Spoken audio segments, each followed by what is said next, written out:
Hey, how you guys doing, man? It's Joe D, and welcome to Share a Beer Show. What are we? 534. 534. We got a number that starts with an F. It's all good. You know what I'm saying? Going into the new year. This is the last show of 2019, going into 2020. I hope you got all your ducks in a row. I hope you accomplished all your goals. It's a good time to start evaluating 2019, how you did, where you're at, and moving into the new year, what your resolutions are, if you do that, what your new goals are. It's a good time for all that. You know what I'm saying? Today is Saturday, December 28th. We will be doing 3 shows for New Year's. We're doing Greenwich Mean. Let me get Coach in here. We're doing Greenwich Mean Time. We're doing Eastern Time and Arizona Time. So Joe, you went from now I'm not doing anything this year. You're doing 3. Doing 3. I got talked into it. It didn't take a lot of arm twist, and it is fun to do. It's just that, what are you gonna do? You know what I'm saying? Politics. I got outvoted. Watch those music strikes, Joe. Oh yeah. Well, those shows automatically get, dinged right off the bat. Yeah, they do. I have to play the intro. Special fuck you shout out to Joe D. Thank you. And the rest of his craft beer cunts. Thank you very much. Just noticed he's fucking talking shit. I just noticed. About the malt liquor drinkers on YouTube. Fuck you, Joe D. You fat piece of shit. Oh, appreciate it. Thanks, guys.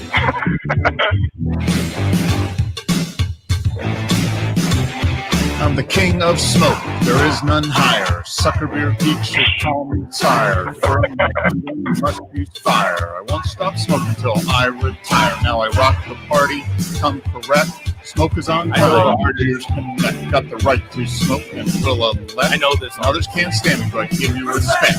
I can get his autograph. I know the guy. Yeah. Now it's officially a show. It's officially the last show of the year. We got Backwoods Billy in here. We got Craig in here. Let me share some comments real quick. Cheers, guys. From Craig. How do I sound, Bum? I sound okay? Loud and clear. Okay, good. We've got James in here. Malt liquor. Oh, James Montana, part of the Lefty Club, the Malt Liquor Southpaw Club. That's right.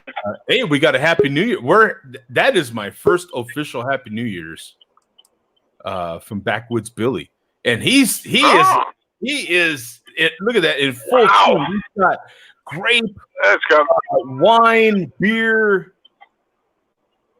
This is like emoji overload. Yeah, that is tons of emojis right there. We got what's that?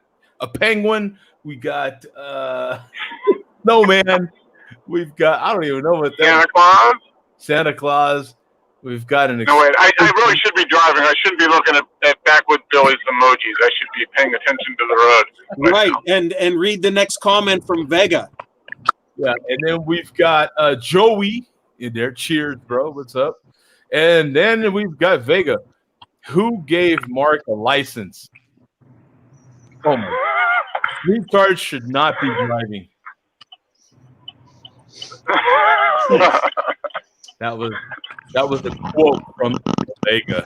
Yeah. Hey, I only drive with my social worker. Don't worry. 2/5 of the show are currently driving. Yeah. Yeah. Hey, we got Pat in here, Coach. How you guys? We're coming for you, Vega. We're coming for you. We're driving. Especially Coach. Coach is there. Boom. We got. Yeah, Coach is on the road. Yeah. Oh yeah. You don't know where our hitmen are at. You don't know where they're at. So just back. What's the back, Vega? Yeah. Look at that. Boom. Look at that. Looks like he's in downtown Boise. Yeah, he's hot on your trail. That's where he's at. Hot on your trail. This is pre-recorded video. This ain't live. This is pre-recorded. You don't even know where he's at. Yeah, that's right. Yeah. Here, I'll show you guys something pretty cool. It's a brand new brewery that's just opened up. Oh yeah, Give me new about breweries. 5 seconds here. Oh, I'm sorry there, brother. Let's see. New brewery. Oh man. There's a, No. Oh, there we go, Jim Dandy. Jim Dandy to the rescue. Can you guys Yeah, see it? Jim. Yeah, Jim Dandy. Yeah. We're gonna look them up. Maybe guys, can you guys Do they hear sell me? 40s there? No, you're good. Yeah, you're good, man. We heard you. Loud and clear. Yep. Pocatello, Idaho. Who the ho? Danny the ho. That's who the ho. I'm gonna grab something from the fridge quick. All right. We'll see you in a second. Jim Dandy Brewing. There they are, man. Hey, this is like Hey, Kurt. this is hitting big time right now, man. You kidding? I do, Mark. They're on the Prairie Beer Show live right now. We're sharing the screen with Jim Dandy Brewing, Pocatello's newest Right. craft brewery. Open every We're gonna- day. Fall winter hours, man. Monday through Friday, 3 p.m. to 10 p.m. Friday and Saturday. That means right now they're open until midnight, baby. You get down. What the hell else you doing in Pocatello, man? What else you doing? What's Pocatello? What are they known for in Pocatello, man? What are they known for? I don't know. For me, they're shut already. So there you go. I don't know what they're known for. Pocatello, Idaho. Who the ho, Idaho. That's what I don't know what they're known for, but we hooked them up right there, man. So Mark's just getting all set up there. Craig, Yep. what are you thinking, brother? I'm double fisting at the moment. Back at the, Yeah. back at the castle. Yeah. Oh yeah. Is that with latex go. or without? There we go. Maybe. I'll show you the link to one, and then. Oh, no, I'm not. There I am. I'm back. Hey, Bum, There we I'm just go. going there right away. Let's just get it out of the way. We'll go there right away.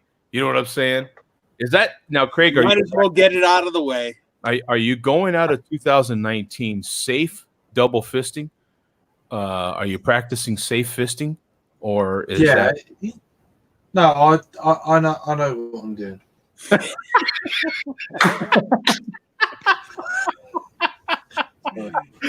Yes, please practice safe fisting. You know what I'm saying? That's right. That's right. It's It's gonna be all- double it's all- fisting. Could that be the last show title of the decade? That could possibly be. Always practice safe fisting.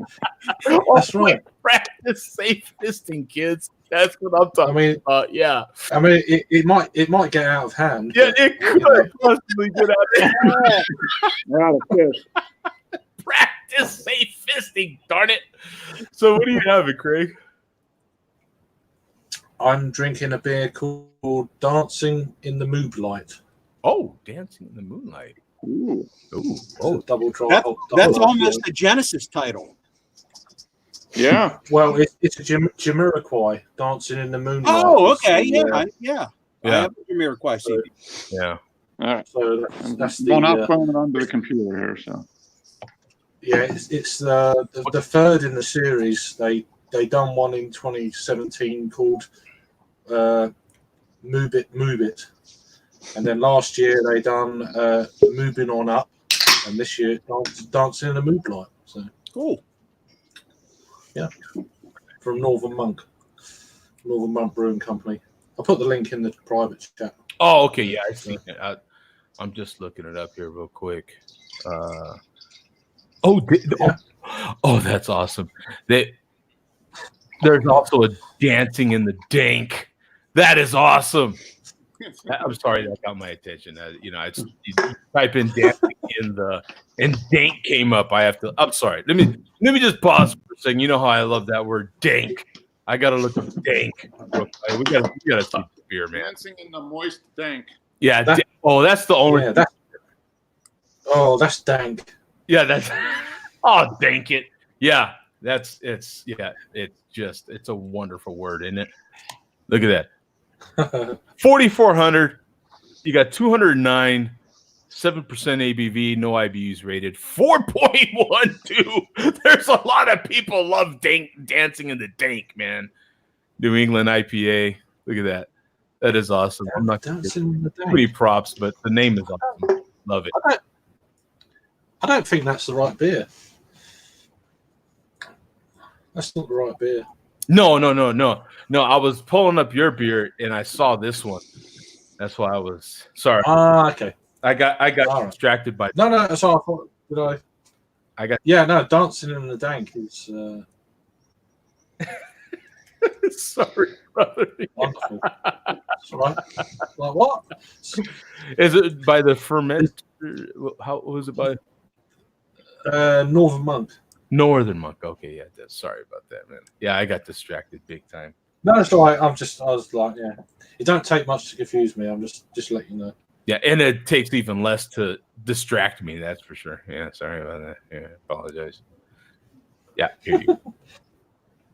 I'm double fisting after all, so there you go. I'm distracted. and he doesn't have to practice safe double fisting because he kind of knows what he's doing. He said so. Professional. Yeah, he's a pro. It is what it is. So, Pro. is this the correct one now, Craig? Yep. Right on. That's so we right. got 2,400 total, 1,258 in the last 30 days. Dancing in the Moob light. What is a Moob light? What's a Moob light? Well, it's a play on words with Moonlight. It's Jamiroquai song. Oh, but yeah. Okay. Because I was So serious. Moob. All right. Moob is man. Moob is man boob. That's right. Yeah. So that's just kind of a little play. So it's a collaboration with Wylam. Wylam, yeah. They're at Newcastle. We've got an Imperial double, or Imperial or a double IPA, 8.2 ABV, 20 IBUs, and a 4.12 bottle cap rating. This It's crazy. It's packaged with what? Vic's Secret, Enigma, Citra, Ala, and Topaz. Yeah. It's so easy drinking. You didn't think it was? Is it 8.2? I can't remember now. 8.2. It's like you're getting shit with that one. What are you having, Pat? I'm having rainbow sherbet from Prairie. So it's a rainbow sherbet flavored sour. Oh, how's that working out? Pretty good.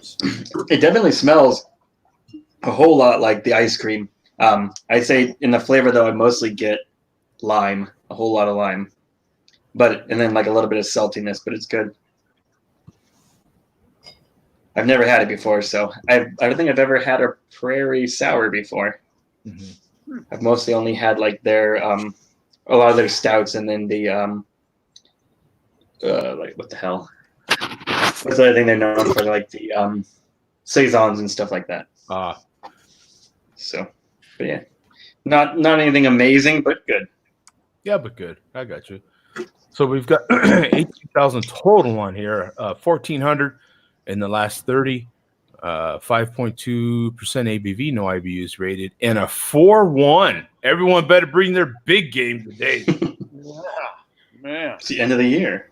And That's right. That's right. Yes, thanks, Pat, for that. Yeah, absolutely. End of the year, baby. Bring it. You got to go out hard. That's right. I missed what you said. Exactly. Someone had my back on that one. Summer Forward Sour Ale with raspberry, pineapple, and orange. Yeah, so that's interesting because And toss one Whoa, you could stop right there, right? In the cooler on your way to the pool or river, you deserve a rainbow. So what are you getting, Pat? Yeah, I mean, those flavors it says it has, it's interesting because, like I said, I mostly get almost like a key lime sort of thing, like salty lime sort of deal. Yeah. As you can see right there. Yeah. Has the checked in there. That's a picture I just took, not the greatest, but is this seriously your picture? The very first one was. I'm sorry, I'm gonna delay what I'm watching. Yeah. It's like, yeah, not that one, but this one. Yeah. Not the greatest picture. It's what I can do while sitting here.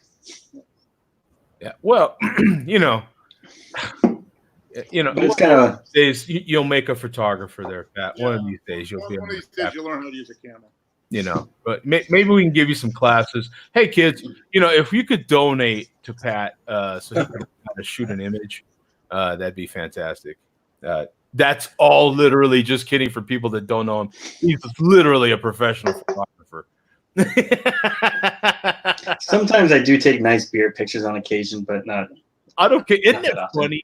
Isn't it funny the things that as a photographer, the things that you just cannot manage to get an image, like you cannot manage to get a decent image with, You should get one of them. You should get a rare beer and put it on top of a rare car or something. I've taken pictures of. I remember I did some check-in where I was at an event and they had free beer and they had some, like an open bar and they had Four Peaks stuff. And so I put that with this crazy ass car in the background in my Untapped picture. But that's about the first I've ever gone with that. No, Pat, you needed to do that with that $35 million rare Ferrari. That's what you need to do. I'm sure people have done it with crazy bottles of wine and champagne and stuff, but that would make them thrilled, to have I don't know, kilt lifter, boom. Hey, here's Budweiser in front of your car. This is awesome. You know what I'm saying? Throw a Mickey's in. I think you should. Mickey. You should get together and build Hurricane. Yeah, put a can of Hurricane in front of that. Yeah, I put it in the cup holder in one of those McLarens. In the latest McLaren, exactly. Yeah, that'd be awesome. That'd be funny. Even I would get a good laugh out of that. You should collaborate, and Joe can get the models, and then Patrick can get the cars, and then and the Hurricane. So we could mix the hot chicks with the hot cars and the poor ass beer. Yeah, that's a good combination. Actually, yeah. That sounds like a great idea. We've actually tried to talk about it. Whoa, look at this. Whoa.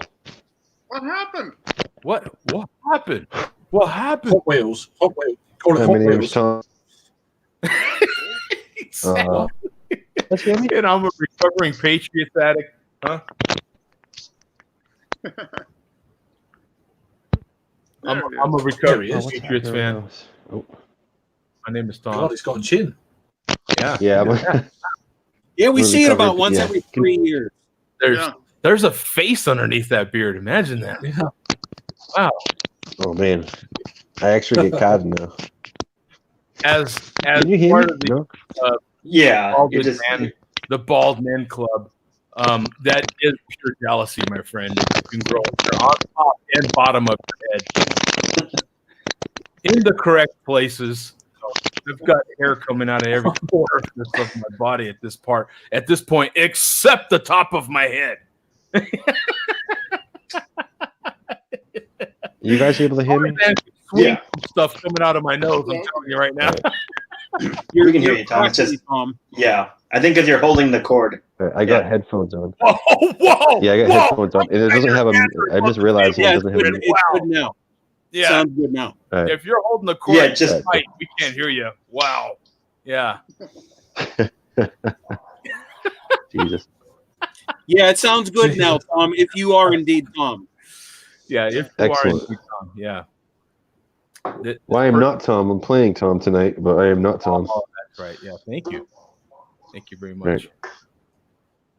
So, what are you having, my friend? There you go. Well, hello there. Oh, Hey, I am having something big and bad. Hey, yeah, you all fresh. I'm going with the Big Bad Baptist. Oh, Big Bad. Nice. In a They can. recently, In a can. I've never seen it in cans before, but it No, was I've never $20 seen it. for a 4-pack, which actually was a lot better than regular because it's usually what, $12 a bottle, something like that. Yeah. Yeah, I think that's like this release. Basically, they started doing that in the last few months. Like when they did that huge bottle release with like all the where they have like the what is it, like a s'mores one or something, Mexican hot chocolate version, all that kind of stuff, and like the quadruple barrel. Then they put it in cans as well. I'm kind of confused though, like because you get so much more beer, and obviously it's cheaper for them. They have to buy the glass. So maybe the cans are that much cheaper. They can put more beer out. Six and 4-packs are always cheaper, like always. I finally have a Raw J deal, and I literally have it right next to me, and I'm going to be talking about beer when it's my turn. Yeah, I'm going to be getting I'm going to share the screen real quick. Yeah, I am so happy I finally got a Raw J deal in Arizona. Oh, I'm so happy about it. We got 148,000 ratings on here. 1,600 in the last 30 days. 12.1% ABV. Boom! 65 IBUs and a 4.2 rating. Not too shabby. Ooh, man, everybody is a bum. We got to bring it, man. Like we're the only I'm one. like Randy Mouse, you know what I mean? 424. Beer yet. I've got. We have a stout with cocoa nib. Drinking. Cocoa nibs, coffee added, and aged in whiskey barrels. Oh yeah. Is that Honestly, like some? I'm sorry, go ahead. No, go for it. Go for it. I was gonna say, are you getting like tons of coffee? Because I know when that beer first came out, like 10 years ago, it was like one of the most coffee-forward beers I ever had. It is pretty. It's see, the thing is, when usually I get a Big Bad Baptist, there's a local place that has the bottles that have been sitting there forever. Oh yeah. So usually you get it. The coffee's gone. I kind of like it with the coffee subdued, but this one has a lot of coffee. Yeah, it's tons of coffee. This one, I can't even see the date on it. Yeah, it's almost like they don't want you to see the date on it. You ever notice that some companies like they put the dates so small, so smudged together? It's like, why'd you even put it on there? It's like printed on the bottom of a can at an angle. Black on the printing edge. on brown glass. Yeah. I mean that type of beer doesn't matter so much, but yeah, hoppy beer when you get that, like Yeah, but like Tom said, the coffee will fall off pretty quick. I mean, or relatively quick. Yeah. So it is nice to know. Some beers, there are like a Sunday morning stout, lasts a long time. That's one of those beers for coffee wise. That kind of surprised me. I imagine it depends on what kind of coffee, how they integrate it, all that kind of stuff. You know? Yeah, like acidity and everything. I'm gonna get to mine next because I believe the other two cats have the same beer, if I'm not mistaken. If I'm thinking you're drinking what I'm thinking you're drinking, Bob. Oh yeah. No, Mark, you don't have a guess at what I'm drinking. Oh really? Okay. Oh no. Oh, there's a. I have an alternative. There's a little bit of a controversy happening. I'll let Mark go next then. I'm going to continue the theme, and I'm hoping Bum can finish it off probably with the theme. I'm having a big beer, Founders Imperial Stout. Oh, very nice. Yeah. That's a classical right there. I've had this before, but I haven't logged it on Untappd. So,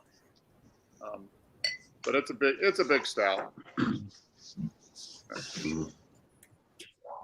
Look at that! Look at that! That's milk chocolate. Yeah. Oh. Yeah. Oh yeah. Cascade in there.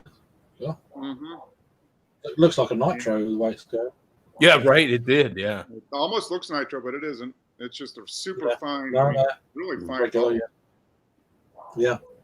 With tons of chocolate. Oh yeah. Real roasty and a little bit of dark fruit. It's a good one. And it's like I think it's like a 4.1 on Untappd, something like that. Yeah, we've got this is for the general listing, not for 2019, but 147,000 ratings on here. Yeah. 1,100, almost 1,200 ratings in the last 30, and you've got a 10.5% ABV, 75 IBUs, and a 4.07 bottle caps. Whew, man, a lot of everyone's going out with a bang, boom. We're going over 4s. Everybody's over 4 so far. Brewed with- Don't pull out a Mustang Hummer. That's all I gotta say. Yeah, that one's that. While I'm here, I'll show you the one that I'm having. Yeah, baby, this one got a great name. How to milk a reindeer. Oh yeah, that's the beer I'm having. Total. Look at these numbers. This is a brand new beer, my friend. Wow. 9 total, 9 unique, 9 in the last 30 days, and 1 by me. One of those was this guy. That's right. 10% ABV, 35 IBUs, and not enough ratings for a bottle cap rating. But I'm going to tell you, this one's solid, kid. And this is from the Perch Brewery right here in, where was I? Is it Gilbert or something? Or Chandler or Tempe. I thought it was like Gilbert, maybe. I don't think it's that far out. No. Yeah. I haven't had anything from them. But, dude, if you do get over there, it's an awesome freaking brewery. Call me. Oh, yeah. So, a decadent double milk condition on vanilla bean, cocoa nibs, and a healthy dose of, what is that, Ceylon cinnamon? Oh, yeah. Oh, yeah. Held up with a reindeer features a smooth, creamy mouth coating mixed with toasty chocolate and vanilla flavors there, baby, all over your mouth. Is it reindeer cream? It's reindeer cream. That photo was by this guy. Yeah. There you go. Yep. So you gave it a 4? A 4.5? Oh, dude, this beer is solid. Now, let me tell you about my Raw J deal I got. Yeah, baby. I got this growler for $16. Nice. 10% beer, $16. Oh, dude. I love cinnamon stouts, man. Like if cinnamon's done well, it's one of my favorite flavors of beer. Yeah, solid, man. I couldn't believe it when she told me. She's like, "Yeah, give me that growler for $16." I'm like, and then another 5 for the growler or what? No, is that a 32 or a 64? 64, baby. Oh wow, yeah, that's a good deal. You paid $16 for the growler and the beer? Holy shit! That's a steal. That's a steal. Official CBC glass, baby, right here. You paid for 1 pour of a beer. Look at this thing. Cool. Yeah. Look at that. That's water oil pouring out of there, son. That is water oil. That, I mean, it is serious stuff, man. This is not any effing around. The minute you pour it, you get coffee. You get real nice chocolate. I mean, and a real nice subtle roastiness. It is fantastic, man. Salute. Oh yeah. Salute. Ching ching. Oh yeah, baby. Man, look at the coating on that glass, baby. Oh yeah, that's dangerous. Kids, don't drink 10% beers like this. I'm a professional. Are you gonna down that whole growler tonight? Yeah. It's a possibility. You know, I ain't got no it's a Saturday night. It's a non-school night. You know what I'm saying? It's not a school night. And you know what? The dangerous thing about this is that, like, beers like this, you don't taste the alcohol that much. You do get it. Don't get me wrong. But, they're super dangerous like this, man. It's almost like if you're used. You know what I'm saying? It's like, I hated. I wanted to buy the crowler. They didn't have any crowlers. All they had was these 64-ounce bad boys. So I was like, yeah, give me some of that. That's what I'm talking about. I'm walking out of here. I'm on my second. I'll milk a reindeer. I know how to do it. Give me some of that reindeer juice. That's what I'm talking about. This bad. Growler gives you an excuse to drink it faster. Yeah. What is that, Craig? Solid. Yeah. This is a beer from Treehouse. It's Space and Time. Oh, very nice. Oh, we got Steel Worldwide. We got the chairman in the chat, by the way. Hey, Bum, what kind of style is it? What does he say, man? What's he say, man? Imperial Stout. You know what? Well, as you can see, Billy D is still celebrating Christmas. Oh yeah, yeah. Have you tried it yet, Craig? I'll tell you what. If I'd have known everybody was having all these great stouts, this past week I finally found CBS in the 12-ounce bottle. After only being able to buy them in 24 or the bombers, which I was not going to pay $30 for one of those. But finally bought a single 12-ounce of CBS for $8, and still got it. But if I'd have known that everybody was going to have these great stouts tonight, I would have broken that out and had that right now. But yeah, that's funny. That CBS, those are all over on shelves here for $25 a 4-pack. Like every beer store has it still. Yeah, it's crazy. Same here. Yeah, well, I will have Bourbon counties everywhere. In lieu of the CBS, I'm going to have to drink this. I'm going to have to go a little bit higher in quality. Everybody ready? Oh boy! Oh boy! Remember 2 weeks ago when I drank that Earthquake? Yeah. Yes. Yeah. Well, I was beer shopping and I saw another can of Earthquake with different lettering. The letter black and yellow. My eye. I was like, is this like Steeler colors? But look what we have here. Pineapple. Oh my God. Don't fruit the malt. Oh, and you know what? With the knowledge that the chairman and Vega and Havana are watching, I don't think I can get sent to malt liquor hell for this because I'm not fruiting the malt. Remember the other Earthquake right above the barcode? It says malt liquor in tiny letters. Yeah. It does not say it here. The fact that there's pineapple flavoring in this makes it not malt liquor. Oh, so it's not. So you're not fruiting the malt. I'm not fruiting the malt, but I'm fruiting the high gravity lager. Yeah. So you're actually allowed to do whatever you want with that beer. You could not even show the label. You could not do a lot of right. A malt liquor adjunct. Christ. Yeah. Yeah. Who knew? Bum was like the Bill Belichick rule book. I'm telling you, Bum keeps us connected with what's happening with malt liquor. I mean, otherwise and just like Bill Belichick, Tom, this is being videotaped as we record. Exactly. Yeah, we do. Actually, we do tape the other sideline quite a bit. Yeah, we do tape them. So and we deny. Yeah, here we go. And actually, you know what? This time it works out where the mouth hole matches up with the label. I never have to turn. Yes, that's what I told her. Nice. So, here we go. Sure, it's going to be delicious. The only thing this has in common with everyone else's beers is it's 10%. Here we go. Nice. Here we go. That's going to definitely taste better. I'd hope. Yeah, it's got a pineapple ring. It's got a pineapple ring on it. Christ. I just smelled pineapple. Oh man, that might destroy your stomach with that acidity. Oh,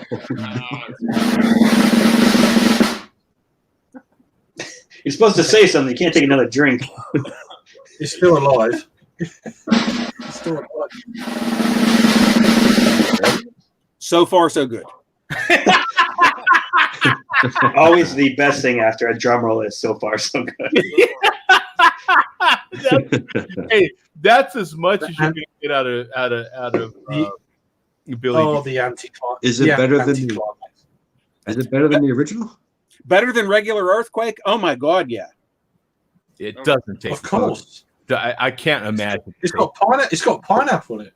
Christ. I don't know, but see now, Now, but pineapple specifically, we've had this conversation. Yeah, There's you just cannot put pineapple on or in, and one of them is that food group pizza. Pizza, yeah. Oh, well, yeah. I'm here to I tell knew you. I knew you was going there. Bro, I ain't gonna lie to you. You give me a ham, bacon, and pineapple, I'm gonna destroy it. I've had this conversation on many a chats, and it's quite amusing. It's quite amusing.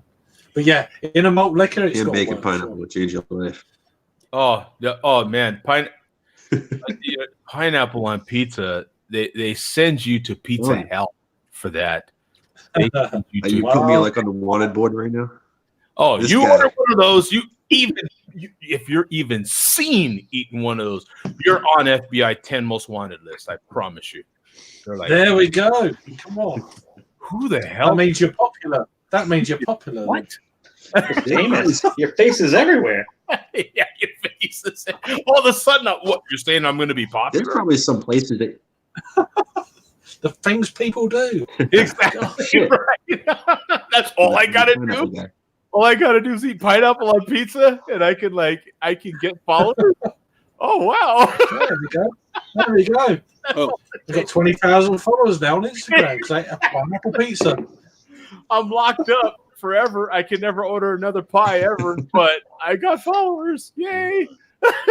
Priorities, gotta have your priorities. Priorities, exactly. Yeah, that's hilarious, man. I'm banged up with my pizza. What do you have for us, Bob? What does Billy have for us today? Before I get to the report, I do want to report on some nutritional information on the back here. Saw that. Nutritional. Have you taken a look at your audience here, man? Yeah. Well, energy. It says here premium malt beverage. Exactly, energy. with artificial flavor and FD&C yellow number 5. Mm-hmm. Nice. Mambo number 5. I'll let everyone speculate where that yellow came from. Yeah. Oh. We actually have someone in the house that might know what that is. You talking about yellow number 1 or yellow number 5? Yellow number 5. I know where yellow number 1 comes from. Exactly. Yeah, what is yellow number 1? It went up to 5. I was unaware it went up to 5. Anything past 2, I'm unaware. Well, that's 2. So 2 2s plus a 1 equals 5. That's like I know Mumbo number 5, but that's Is that when you're really dehydrated? Is that what that is? Yellow number 5, yeah. Looks a little something like that. You must be really dehydrated. Yeah. Okay, well, keeping in mind that we got several MLDC superstars here, we will get to the chairman already knows he's going to be the star of the show tonight. Oh, but before we get to that, as always, we have to give Craig some love here with the UK chairman, Huffy72. Oh, Huffy. Yeah. Hi. Now, every second of Huffy's videos are worth watching, but we're just going to watch a small snippet. It's his most recent video, Joe. Okay. Huffy72.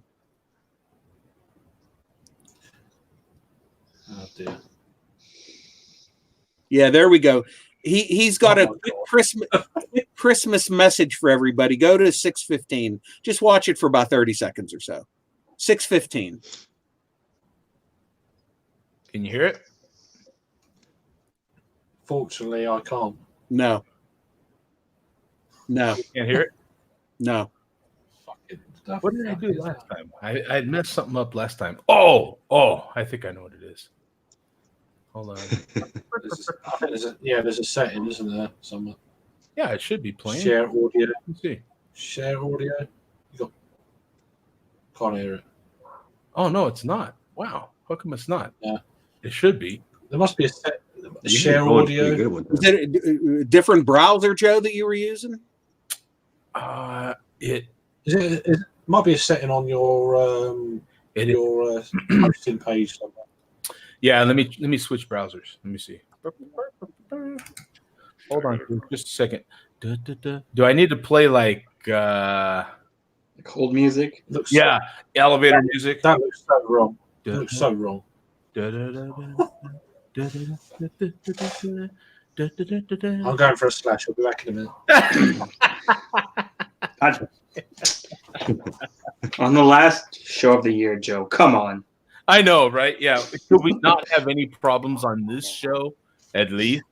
Does there have to be technical difficulties on problems? Then we'd know something was wrong. Exactly. If everything was going Shaman's asking for Billy D. Yeah, you know what? Since I don't have to keep this in frame because it's not a blueprint video, we'll put Billy D back, and I'll just hang on to this. Yeah, we don't necessarily say put Billy D back in the room. Yeah, because it's not technically malt liquor. Right. Yeah, here we go. Let's see. Can you hear it now? Yeah. 6:15, Joe. All right. So let me stop it. Whoops. Stop. Mind you, the video's not playing. Yeah, I got to switch the screen share now. So I got to stop the screen share, make a new screen share with the new window. This fucking better be good. Madness.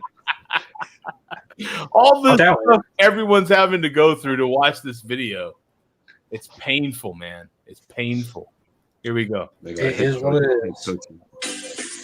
That looks wrong. They don't pop up on something. To 6:14. Yeah. Oh my God. Lovely stuff. So I would like to pronounce the end of the year peace to the world, and Assalamu alaikum, Allahu Akbar. That's all Oh my God. You might have to replay that, Joe. He actually said that? He said that? And it's male friends, Matthew, Mark, Luke, and John. Big John. Big John. Oh my God. Lovely stuff. So I would like to pronounce the end of the year peace to the world, and Assalamu alaikum, Allahu Akbar.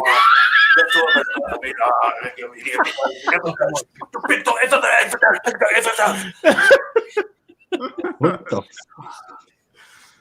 Yes, so contrary to popular belief, as Father Christmas, Santa Claus is not a pedophile. The fact that he goes around every child's bedroom giving them presents and nothing else is spoke about, and his parents know who he is.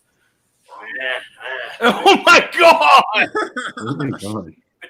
What the I never thought about Santa Claus as a pedophile. So you can, Joe, I'll let you play Huffy as long as you wish. You can cut him off at any time. Yeah, we'll do it right now. Yeah. That takes a different kind of mind to think of Santa Claus as a pedophile. I have never thought about him that way before. Wow. God damn it, Hoppy. Hoppy, God damn it.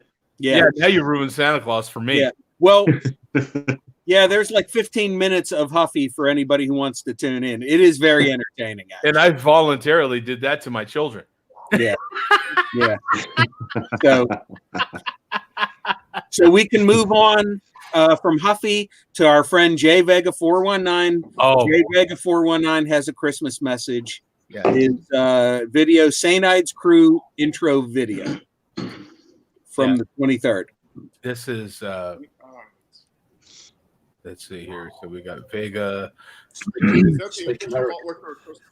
American. Go to about 1 minute in. Which one is it? What's the title? Saint-Ides Crew intro vid. And 1 minute what? Yeah, 1 minute. Read the video. He also had to duck and dodge pools of piss and piles of shit.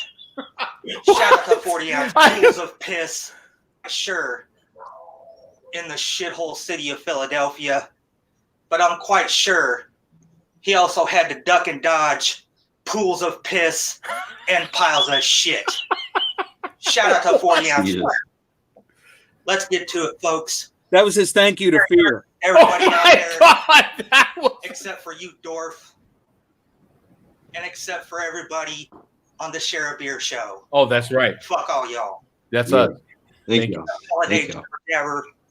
Let's get to it. And that's it. That was our Merry Christmas from Vega. Well, we got to replay that. That was a short one. Yeah. That was really. Merry I mean, Christmas. You know, what's the gratitude in that? How is that a Merry Christmas when that's all the hate we get? Come on. Merry Christmas. You got the skull being hung in the back. Except for you, Dwarf. Yeah, no Dwarf. Yeah, screw And Dwarf. except for everybody on the Share a Beer show. Whoa, wait a minute. Fuck all y'all. I got CBC glass. Enough holiday jibber jabber. Let's get to it. Yeah. March 9th. Okay. Yeah, that's it for Vega. Yeah, that's it for Vega. Wow, that was a short one. But he did wish us Merry Christmas. That's all that counts. Yeah, we did get wished a Merry Christmas. So. Okay. Not a lot of hate in there. You know, that was especially really good. You know? No, but the hate is understood. He doesn't have to. He doesn't have to blatantly let us know that he hates us each video. Yeah, maybe he's saving some for the new year. Yeah, the hate is understood. Okay, to the star of this week's Malt Liquor Report, Steel Worldwide. Oh boy. Okay. Go to his original channel, Joe. Okay. We are going. From December 22nd, chug a 40 ounce Popeyes.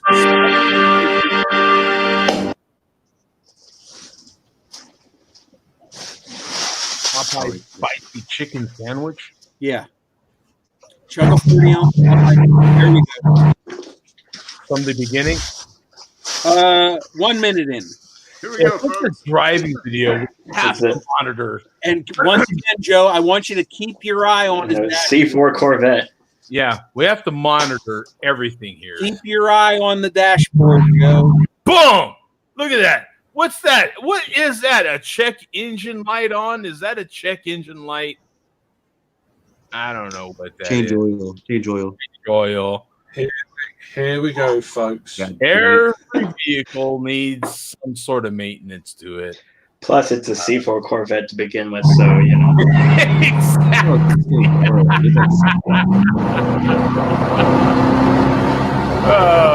Hey, the fuel tank is full. Look at that. Yeah. Hey, we'll give him that. Okay. Golf. The things you can copy these days. That's true. And there's only 103,000 miles on this bad or is that 10,000? Does he have 10,000 miles on all? Yeah, the temperature looks really high though. Yeah, the temperature. God, look at that thing. That's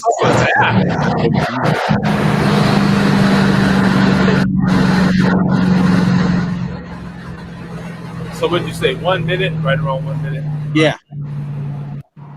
Fuck you, Joe D. Oh, that's a low number. Never mind. Fat slob. Fuck you, Joe D. No, we got to go back farther than that. A full tank of gas.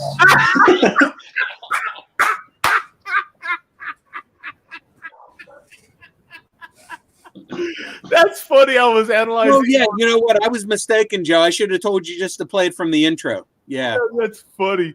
Yeah, because we're like, I'm analyzing the whole damn scene there. Right away, he's like, F you, Jody. Yeah.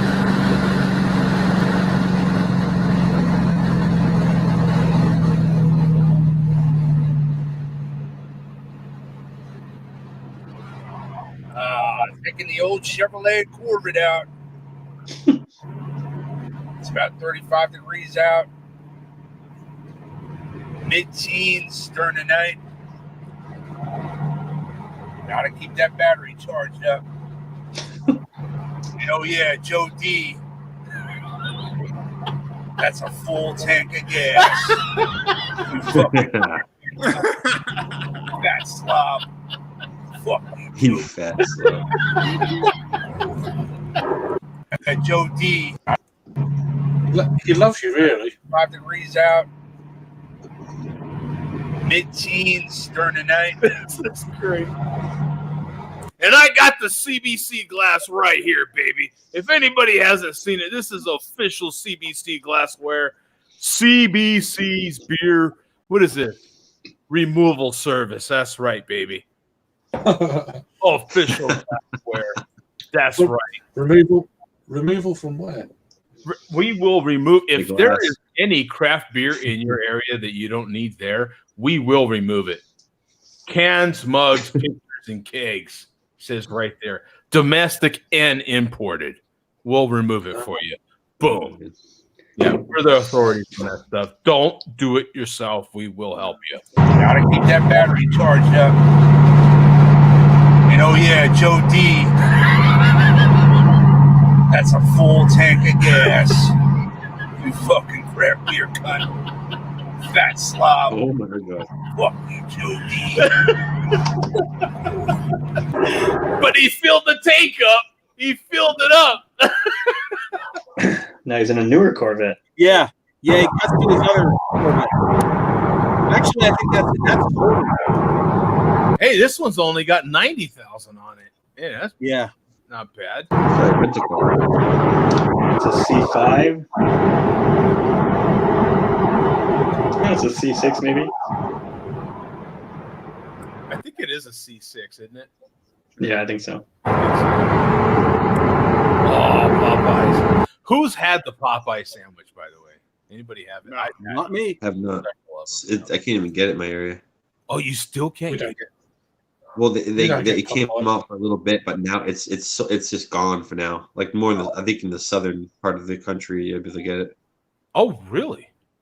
Yeah, we don't get shit up here until the West Coast and the South get it. Oh. Yep, just picked up some Popeyes spicy chicken sandwich. Ready to enjoy that. With a 40 ounce of liquor. Oh, now you missed it. Oh, he's flying home. He wants this. It's still hot.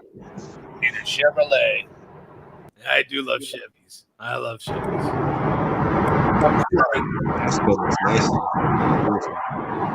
If I could buy that C8, I swear to God, I'd buy it. Well, I could buy it, but there'd be a lot of other things that would have to get neglected. The dashboard. Oh yeah. Fun fact for you, Joe D bag. Didn't get any more gasoline in that fucking tank. Oh my god. He blew his whole malt liquor budget filling up the gas tank for you. I like that every time this guy goes to a QT, he thinks about Joe D. He's thinking about me every time he fills up. He's got to put gas in that tank. That is what happens. Yeah, but when you drink craft beer, that's what you do, I guess. So, yeah, that's true. It sharpens your mind up. It does sharpen your mind. Absolutely. Yeah, absolutely. Unlike me, which my brain cells are dying from what I'm drinking right now. Yeah, you're taking one for the team right now. It's basically acetone, right? Yeah. More or less. Yeah. I mean, my God, I might as well be watching a reality show right now. I can feel my brain cells flooding. It tastes like a pineapple pizza. God. It does. Is it very acidic? How are you doing it? Oh my God! It's pineapple pizza flavored. Hawaii 5-0. Pineapple pizza. There you go. I think that's pineapple pizza flavored. Put me on the board. Oh, the horror. Put me on the board. Put me on the board. At least if it's going to be pineapple, at least make it like garlic sauce and not a tomato sauce. Don't put tomato sauce on. How about no? It's nasty with a white sauce or like a garlic. garlic and pineapple. Okay, wait a minute. Is that's offensive? It's the pineapple with garlic. That would be the garlic. The pineapple and garlic, those are dominant flavors. You put pineapple garlic. Garlic is like a white pizza with maybe like a meat or something like that, or a light vegetable like a tomato or. I like a roasted garlic with like some sausage or meatball on a pizza though. Where it like gets like the sweetness out of the garlic. Sausage and meatball. Hey, Mark, what does the authority on food say over there? What should pineapple ever be put on a pizza? Yes, boss. Is it safe? Pineapple ever be put on pizza? Is it safe? She says pineapple. Not bad. Exactly. Okay, not bad. She Not likes good either. pineapple on pizza. And Yeah. bacon. If you got something salty to go with it, Oh, pineapple and bacon. Well, you start throwing bacon into it, you can swing me over. Yeah. Yeah, but how would pineapple work? Though? Yeah, you keep saying How bacon. would pineapple work? Keep saying bacon. You Ham just- is yeah, ham, pork and ham, and yeah, it works. So that's all. bacon. Yeah. Yeah. You start. Yeah, pine. You went to bacon. That's my weakness. I'm like a little weak in the knees. Like, That's too bad. yeah, that's like mentioning bacon like someone tickling your taint a little bit, right? You're like, oh. Right? You're like, whoa, that's not fair. Joe, That's how not about fair. Joe? That's against all the rules. That's against the rules. We're getting back to Robert Kraft again, aren't we? Yeah, I think so. It's funny how that story just disappeared, huh? Funny how that works. Crafty man. It's got a need for speed. So, if you want to proceed here from here, Joe, we can go to the next video. Okay. Good. So the chairman did a Christmas Eve video. Oh. Called Chug a 40-ounce Christmas Spectacular. This thing was almost 40 minutes long. Oh, it was. Yeah, look at that. Whoa! We have a maskless. Look at this. Yep. Look at this guy. All in the holiday spirit here. Fucking hell. Yep, and he gave some fun facts during this video. He said as he was headed down to the river, he sliced his leg open and forgot his ski mask. But nothing stops a malt liquor video. It could have been worse.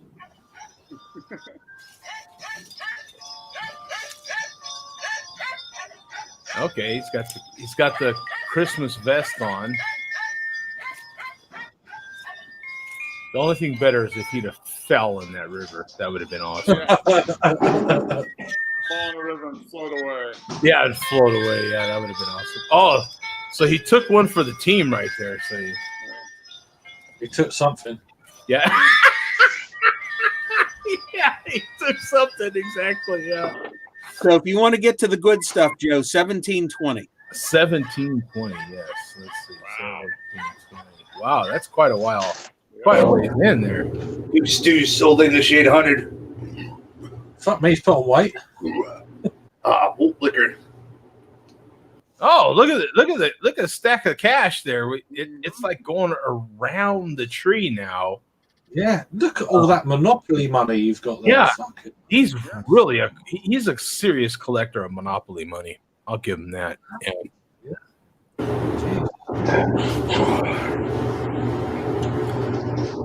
Death to all the craft beer cunt. Oh.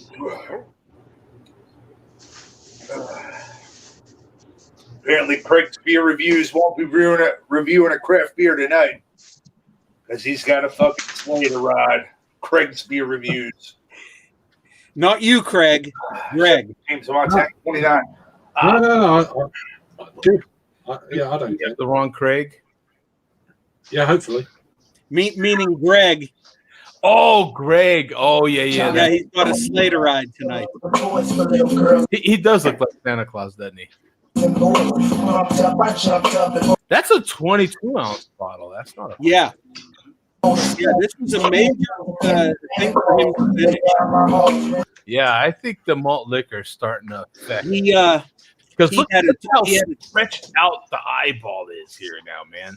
I still need to get that app. I got to get that app that measures this because the head. So I think this is finally an acknowledgement that malt liquor might be just swelling your brain. It's like steroids or something for your brain. Yeah. He had a 22 ounce of Old English down by the river, a 22 ounce of Old English here. Then later on, he eats a double McDonald's bacon barbecue burger and and a Wendy's double baconator. Yeah, I like the baconator. That Wendy's. Then he tries to drink a 7-year expired Cokie 900 40 ounce. Oh my God. Man, what a Which he does. He does complete the video, but he barely completes it. Yeah, see, so the head to ski mask ratio is really taxing. It is really stretching out this eye hole here. Yeah. The next good moment, he even has trouble saying go to 26. Look at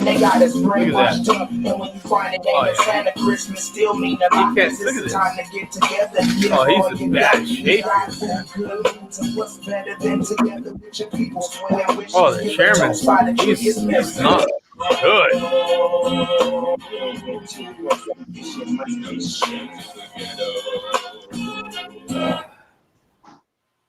Merry Christmas to everybody watching my Malt Liquor videos.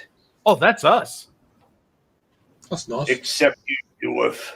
Fuck you, Dwarf. Yeah, not Dwarf. Yeah. Yeah. But that was us. We were included in that, right? Right, Buck? Yeah. We were included. So he struggles through this whole video here. The next good moment is at 26:40. Is that when? 26:40, where he can't even get out a malt liquor. Oh yeah, we gotta see that. Oh yeah. Let me go back to like 26:30. Yeah. Tell you what my heart is in heaven with my little nigga Marcus. They got shot for a Chicago Bulls starter, regardless of the. Yeah, because look how thin this is getting between here, and look at the ratio of the eye holes here, man. They're really getting bad. The swelling that's happening in the head here is just phenomenal. I don't know. Back, I got Jack for them Jordan Pippen. Yeah. Cooking 900 premium Malt Liquor label out. What an eye hole. 7 years expired, still absolutely refreshing and fucking delicious. Whoa! Whoa! What happened there?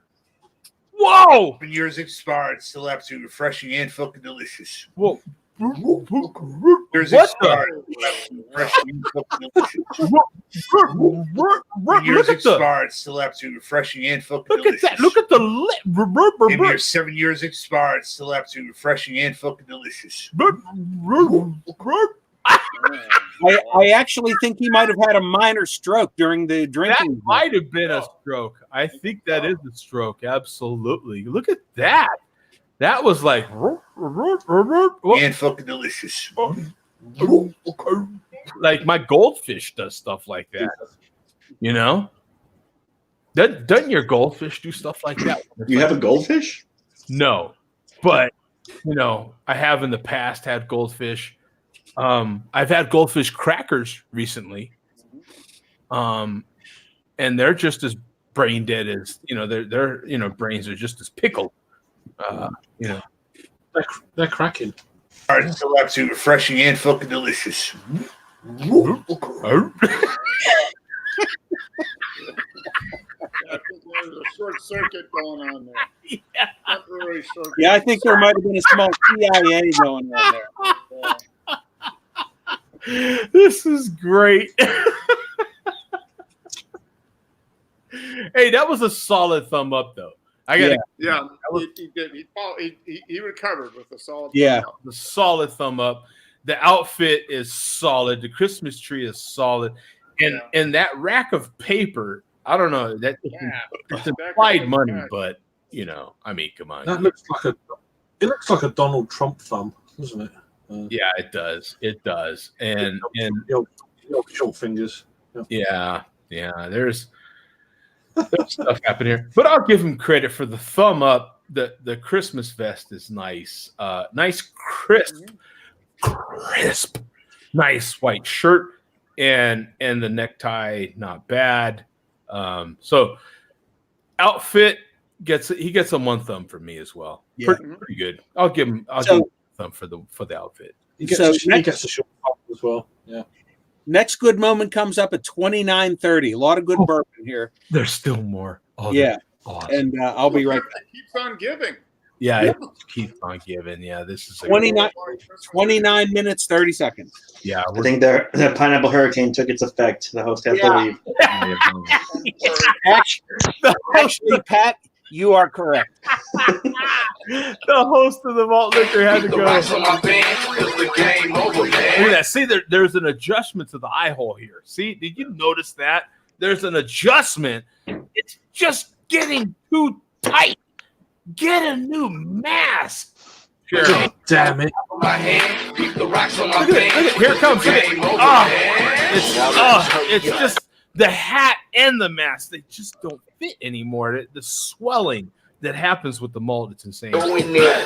Here's the big moment. You know what I'm saying? Kill them niggas. Oh boy. Oh boy. Cookie 900 premium malt liquor. Oh boy. Oh.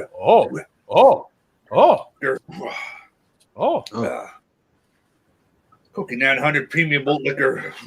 Oh, that's right. Cookie 900 premium malt liquor. That's fake. It's fake. Cookie 900 premium malt liquor. When the lips go like that, doesn't it look like one of the lips from The Simpsons? That's what I always think about every time I see that. It looks like The Simpsons.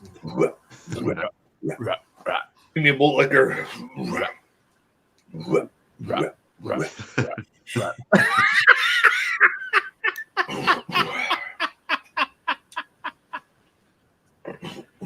Oh boy, there's more. Oh, he ain't done it. Into the bloodstream. Oh yeah. Let that 7-year-old malt liquor just do whatever it's gonna do. Jesus. Oh yeah, we're watching Dead Man Walking. Dead Man Walking. Play the music. Yeah, we can't play the music because we'll get flagged before we can get off the air here. But I don't know how he doesn't get flagged. The last show, was it the last show? Did I tell you, was it the last one? I got flagged before I even got off the air. Yeah, and I figure if the chairman can play it and he's fine, why can't you play it? I'm playing his video and I get right. Oh. But anyway, there's more from the chairman, but we can save that for next week. I'm Mark, sure maybe for everyone. it's because I'm playing the malt liquor video that they're flagging it. Maybe that's what is so offensive to the artist, is that I'm playing it and they're seeing their stuff being played with malt liquor. Maybe that's what it is. Maybe so. Well, all I know is that's all I have. I have more, but we can save that for next week. Okay. This pineapple, I'm still working on it. My God. This is killing me. Yeah. It's almost too good. You should not, pineapple pizza flavored malt liquor just should not be. I'm still working my way through it, and I will finish it, I think. But good luck to you. Good luck. Let's Is it move harder on. to put? Is it? You're a brave man. Oh yeah. Literally on camera. I drank a regular earthquake 2 weeks ago, and I was fine. Yeah, that was regular earthquake, not pineapple pizza flavored earthquake. I'm telling you. We have a food scientist in Atlanta there that can attest to it. Oh, there we go. It's time double. I'm finishing up here. Let me Hop troll times 2. So hop troll. We are way behind on comments. Let me get to comments here. We got Jay Vega. This was a while ago already. Most of it's the malt liquor brigade. So bring your ads. I'm going to go through them quickly here. Jerry says Elizabeth Warren has livid at dinner last night when the greeter asked, "Do you have a reservation?" Elizabeth Warren. I have no idea what he just said right there. You're It's a Native American joke. Oh.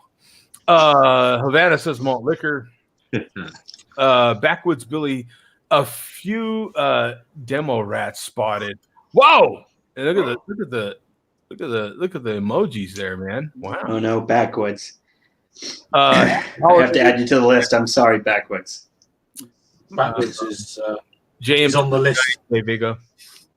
Consider yourself on the list. Coach Vega. Wow, a little like love going between. Is this Coach in Havana right there? What's going on? What a nice little smile on his picture. Yeah, Coaches. He's funny, isn't he? Coach is great. Robert says malt. We had Havana. What is this? Tammy SS made a MLB bum feature in it. In the report, she's a female member of the MLDC. Yeah, and he deleted that message. See, there you go, Havana. Don't ever assume that anything you hit delete and it gets deleted in the chat. Always assume it hangs around. Havana deleted that message. Oh, he did? Yeah, there it is. And I read it. That's head coach just posted a comment. You'll get to it. You know what I mean. Backwood says 20 IBUs is extremely low for an IPA, much less than an Imperial IPA. Sounds more like a IPA. What are IBUs, though? You know what I mean? What are they? Yeah. Vega, Coach got fisted by a midget in prison. Is that true? Jesus, might be true. I don't know. Well, I'm fisted now.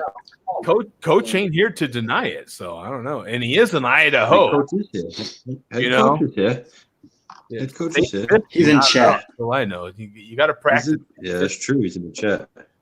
Havana said Asian midget. So he's not denying it. Piss wasn't in his ass.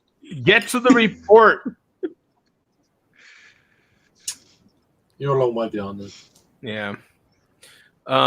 Before. Yeah. And he couldn't even spell it right. He was like, yeah. And then I'm supposed to get to this part too and correct it. Get out of here. Get out of here. Stupid phone. Stupid phone. That's old English. Stupid operator. Yeah, blaming it on the phone. Backwards said the sour kettle sour sounds like Dogfish Head's sea squash sour ale. Sea quench. It's definitely better than that. Okay, thank you. All right.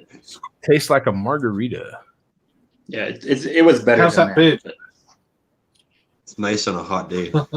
The sea quench? Yeah, it's okay. Yeah, I've never seen that over here. We got shot with a silver bullet. With a silver bullet. It looks like I'm still alive. Looks like I'm still alive. Like I burned down that silver. You know? Oh, there's Coach. You MLDC boys are so pleasant around the holidays. And there's worldwide. Get to the malt liquor report, damn it. Yeah. Well, Backwoods had a long. So we're a full 40 minutes, 50 minutes. Dogfish Head Worldwide Barrel Aged Stout, also Budweiser Jim Beam collaboration, Black Lager, Schwarzbier, aged in bourbon barrel, as well as staves in SS. I don't think Worldwide's down there barrel aged. From? Why would you age a Schwarzbier at bourbon barrel? Because you're looking for a gimmick. Coach says, hello, Chairman.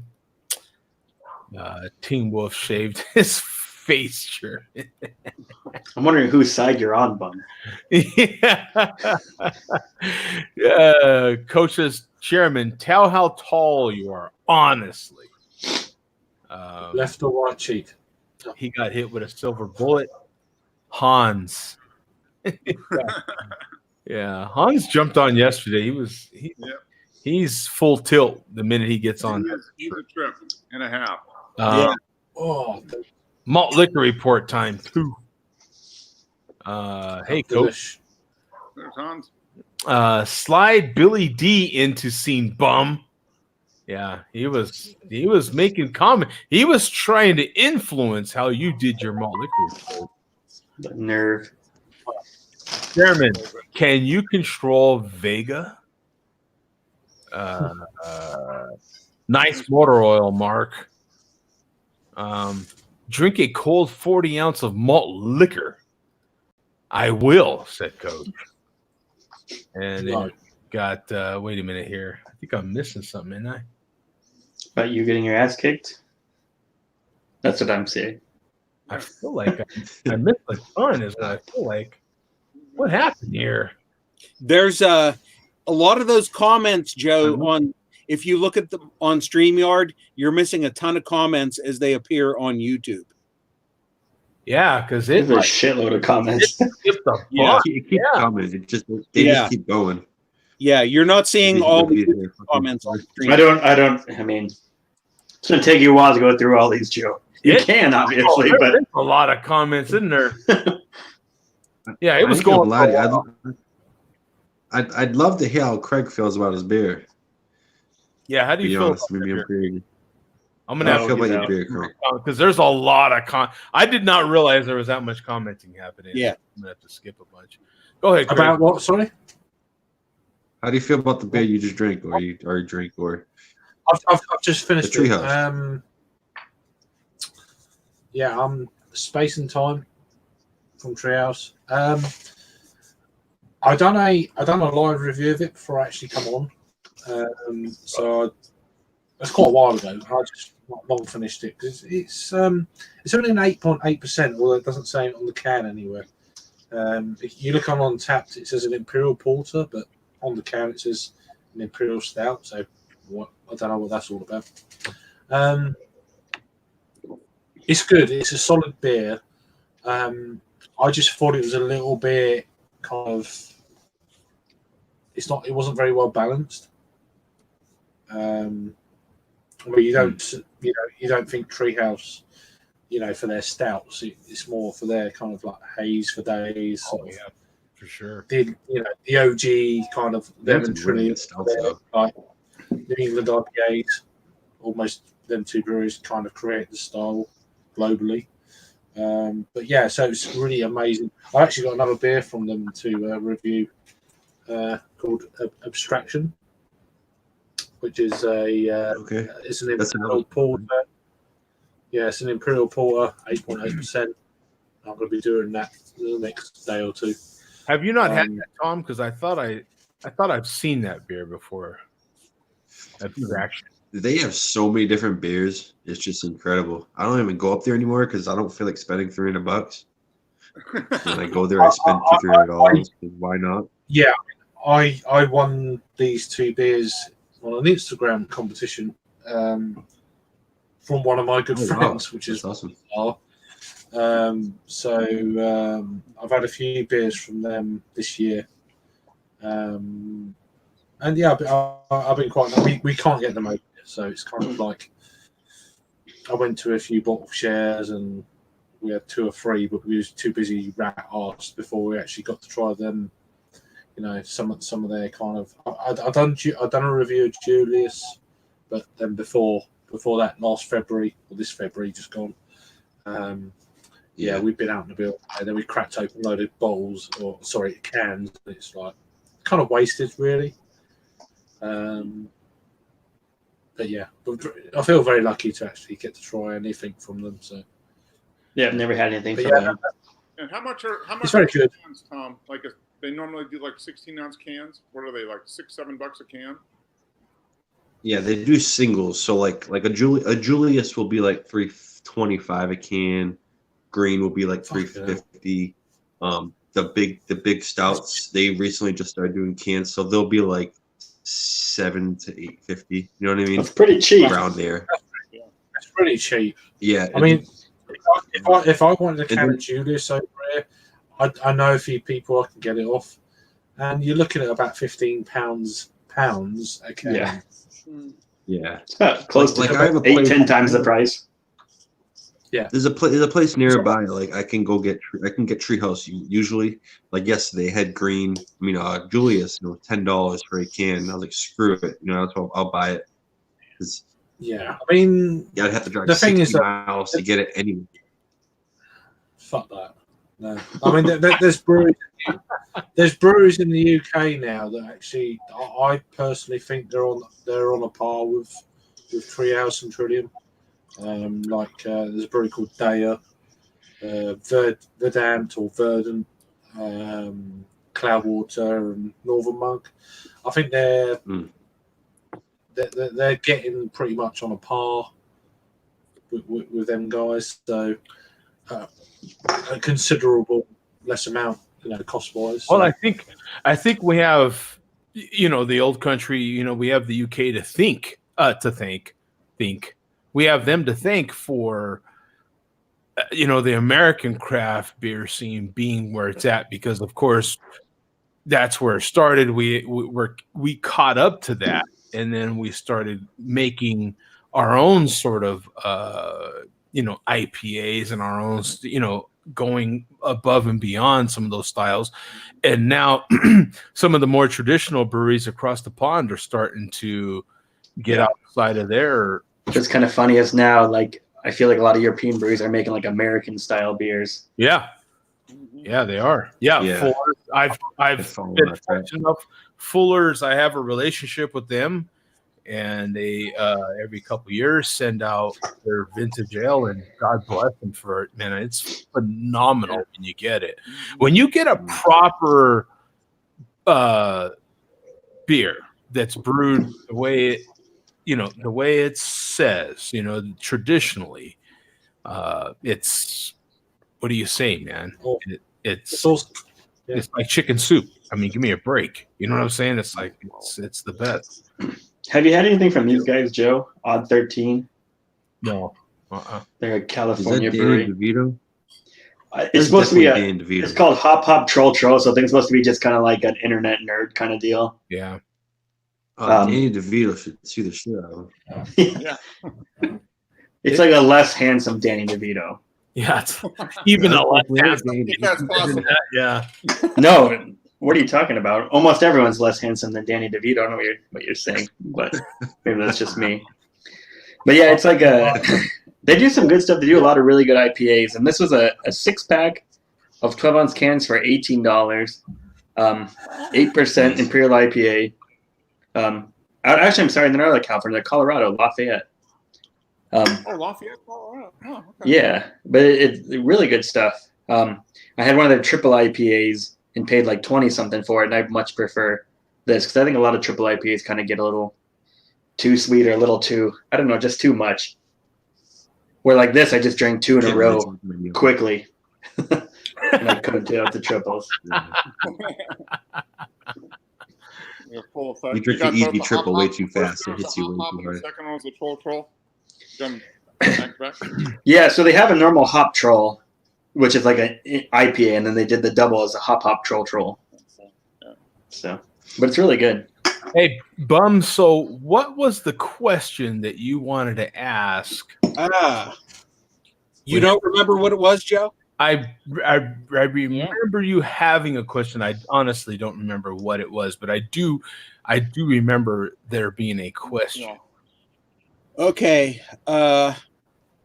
This is, I think for most right-handed people out there, this is pretty cut and dry. This is mainly geared towards myself, Joe, Mark, any lefties out there. This is normally you, Joe, that would be asking this question, but I'll ask it. Yeah. How does everyone hold their knife and fork as they cut and eat their great. I can't eat that. Fork and right hand, knife and left Any hand. vegetarians are welcome to answer this one. Yeah, I'm the same way. So let's get to Mark first. There's the Bum's a left.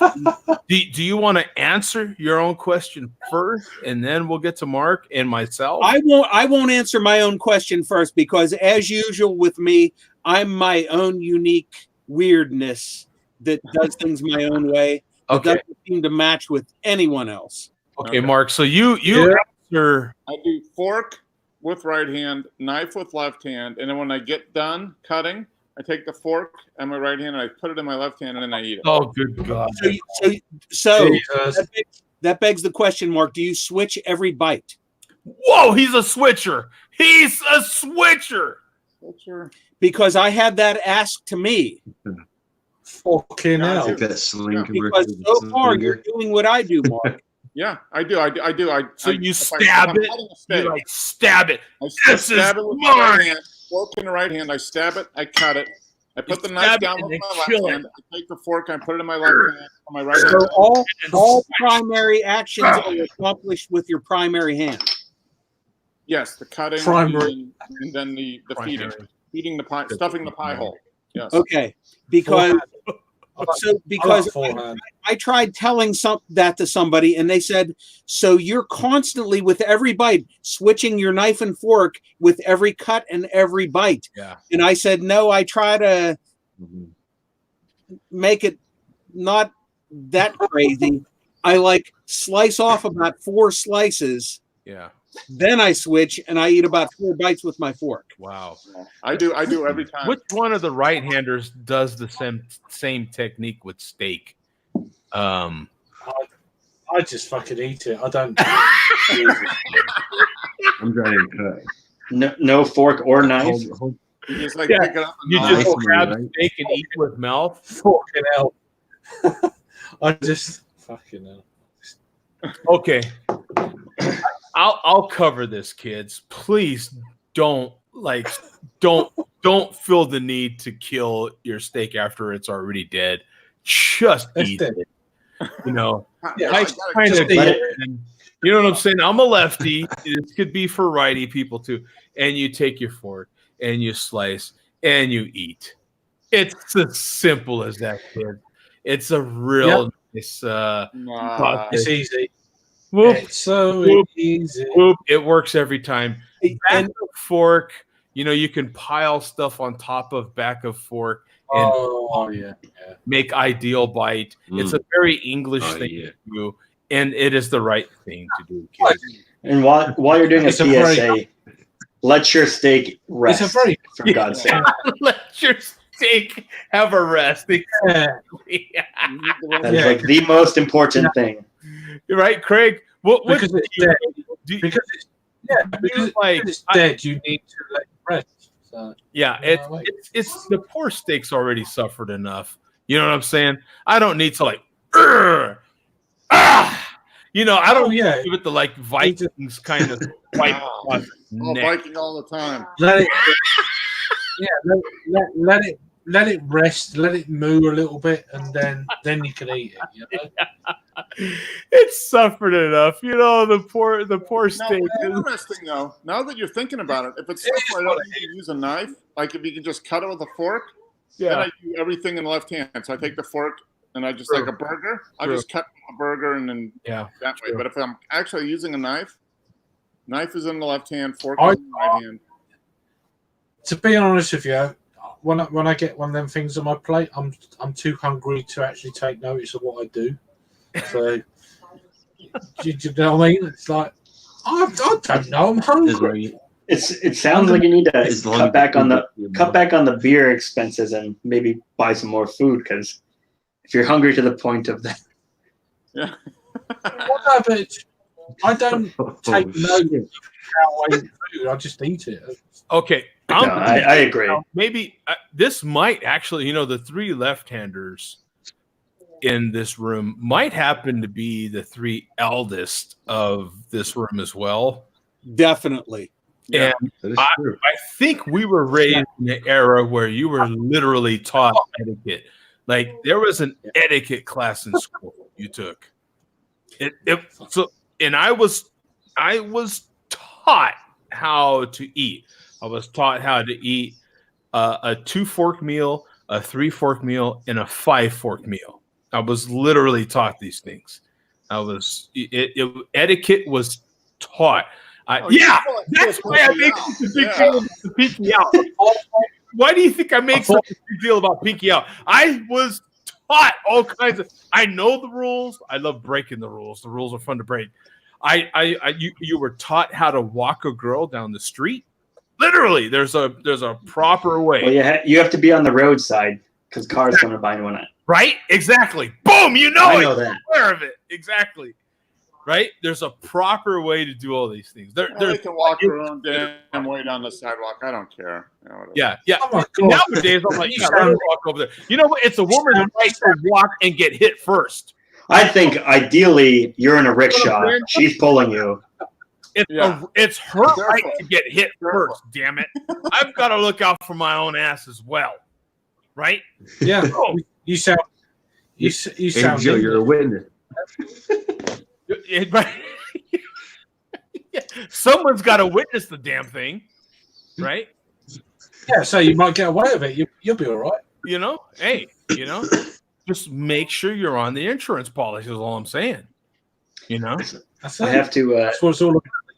I have to join the big beer crew here, and I had to break out something here, some proper crystal. Oh, it's fucking not gonna work now. Whatever, fuck it.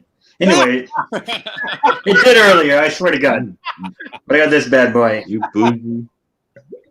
well, proper crystal will make a sound. I don't care. It did earlier, and this is See, this isn't proper crystal. Is that Prairie again? Prairie also. This is Bourbon Paradise. Oh. Oh, a bottle as well. That's supposed to be a good one. Did you just have like a Prairie Artisan Ales truck show up at your house, Pat, or what? I mean, No. Pretty much. So I've been eyeing this one for a little while. That's Bourbon good. Barrel Aged That's Imperial right. Stout with coconut and vanilla. Oh, yep. Oh, that sounds 13.7%. That sounds awesome with coconut. Fuck. Yeah. Jesus. Yeah. In crystal. The thing is, though, are you actually getting coconut in the aroma? Because a lot of these coconut beers. Well, a lot of them. Down, I thought. Yeah, well, the Bourbon Barrel kind of gives you a little bit of that, right? It gives you those flavors anyway, coconut, vanilla. So. Yeah. Like, This I mean, taste is the key. Oh, and the flavor, though, actually a whole lot of coconut. Oh, that's good then. Who's had You bastard. Pineapple malt liquor here. Speaking of nuts, all right, I'm going to the toilet. Yeah. Yeah, Craig already knows, Is it right? like- I'm leaving. I'm out of the room here. You guys are going downhill. Yeah. God damn. Is it like a roasted coconut or like a shredded coconut raw? Ice. That is awesome. Thank you. Shredded. I would, yeah. I mean, it's not like a really roasted. Yeah. I mean, you get all the. It's hard to say because you get a lot of those flavors from the What stout about itself. You know, coconut? Is it smashed? it's a little crush. It's like if a coconut falls on your head and you get amnesia, kind of thing. Is it like the coconut when you have to like eat it off of the edge there? You know what I'm saying? It's pretty goddamn good. I'll just say that. And it does not taste like 13.7. Like that is a problem. That is Yeah. a huge problem. When you've got a 13% beer, and it only and this is kind of crazy to say, but when it only samples like a 7.5% beer, you're in a whole lot of trouble. No, this if I didn't have like the bourbon flavors from the barrel, I would think it's like maybe 8, something like that. Yeah, right. That's But you have the bourbon flavor, so you kind of know that something's going on. something's But yeah, I wouldn't normally I rarely buy stuff this expensive because it's like $13 for a 12-ounce bottle. But it's like I looked it up on Untapped when they had it, and it was I think it's like a 4.58. So I figured I was in good hands. No, you wouldn't have. You get the gold star tonight, Pat. That's in a field of 4s, a 4.58 wins, I think. Well, and it's funny as it like sits around on shelves everywhere here right now. Wow. Like you can just go places and get this wherever. Wow. 64 ounces for $16. No, you beat my ass on price for sure. I would probably trade you, to be honest. Yeah. I am Price still info. drinking this beer. Because I almost got the Christmas I bomb. got a phone call.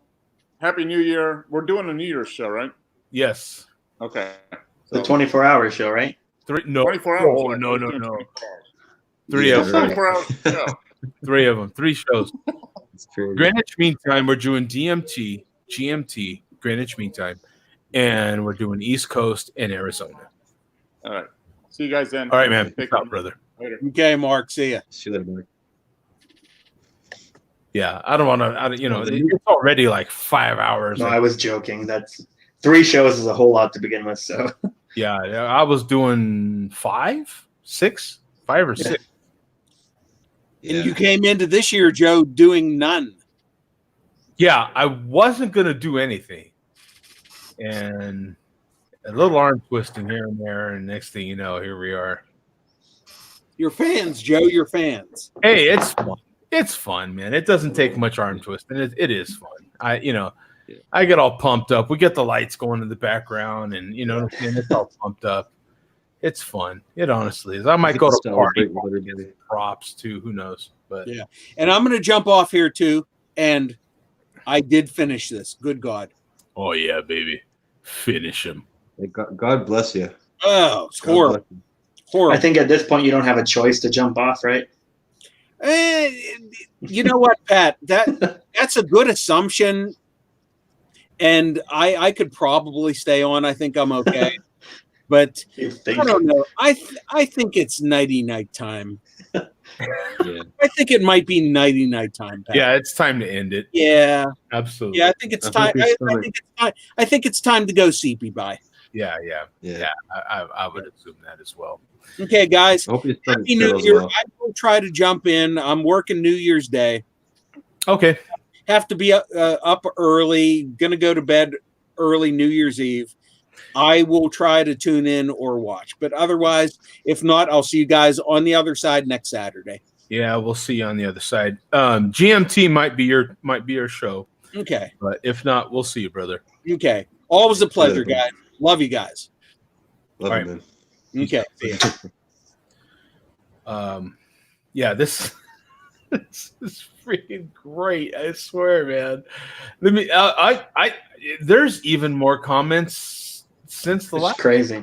It was flying. It was going crazy. This thing is. It is. I don't even know where we ended. Wait a minute. We've got Lamar Jackson here. Wait, Lamar Jukson here.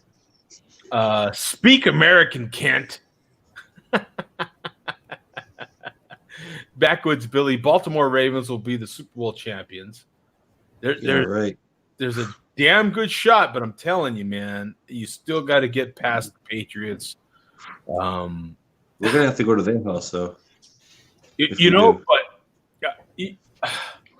I'll give it. You know what? I will give it to the Patriots, man, because somehow they figure it out. Oh, there's Kent. They called you Kent here. Speak American, Kent. Speak American, damn it. No. But one thing I will give to the Patriots for sure is you can't count them out. That's one. And for another, right now, what they're doing, they're not as good as other teams. They're not as good as the Ravens. They're not. With Lamar Jackson. I mean, you get Jackson in there. He is the factor with the Ravens. You get their defense isn't as good as it was. I don't think.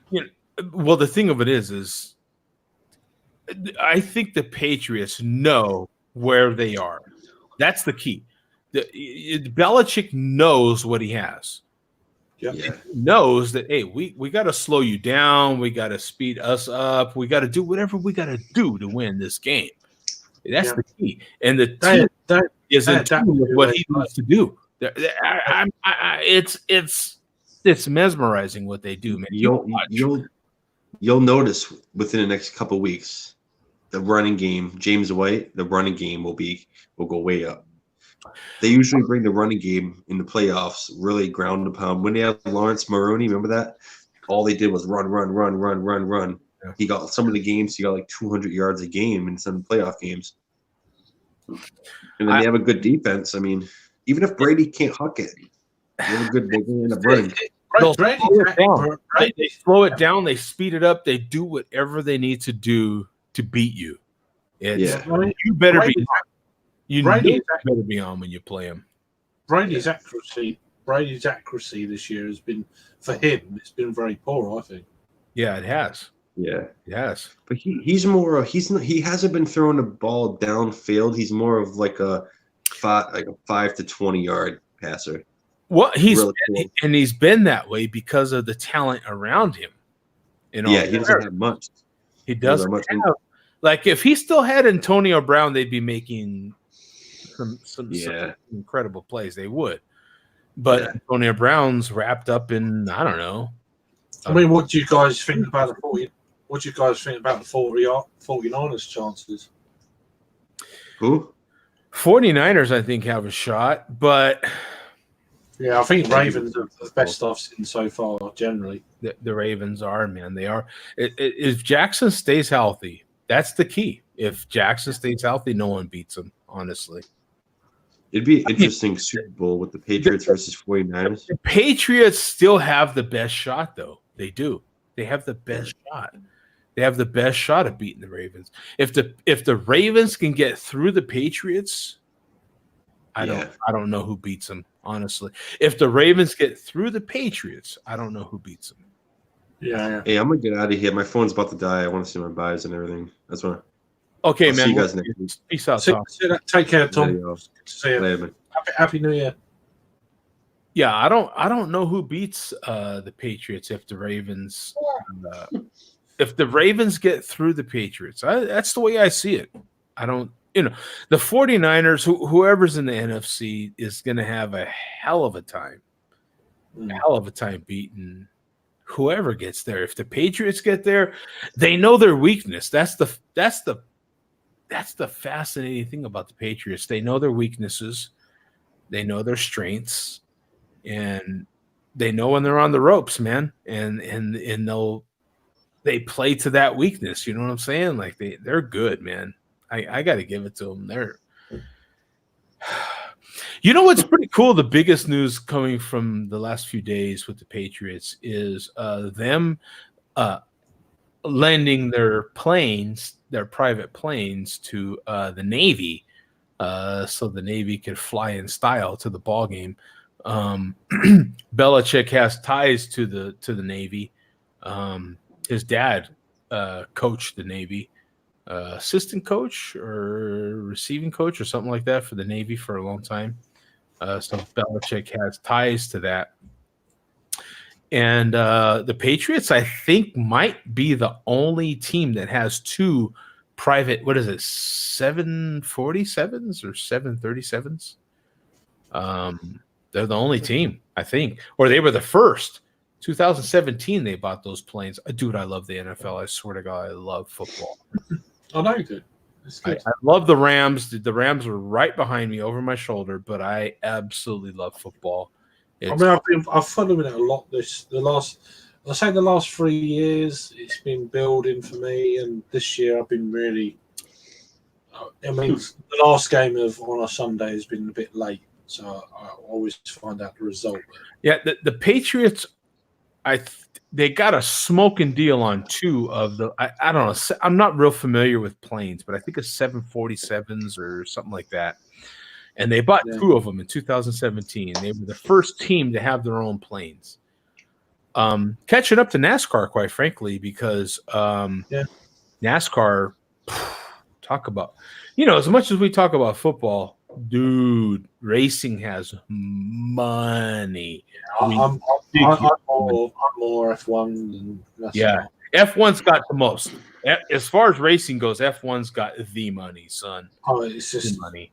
It's just crazy, but it's. I mean, this year's been a bit of a procession, but we're watching history, man. It's one of them kind of deals, Yeah. Racing's pretty cool, man. I dig racing quite a bit. Pat's in that world a little bit. I was gonna say that's what's funny is like, as much as I am into cars and appreciate cars, and cars are like literally a huge part of my life just because it's my job, and I drive some cool stuff.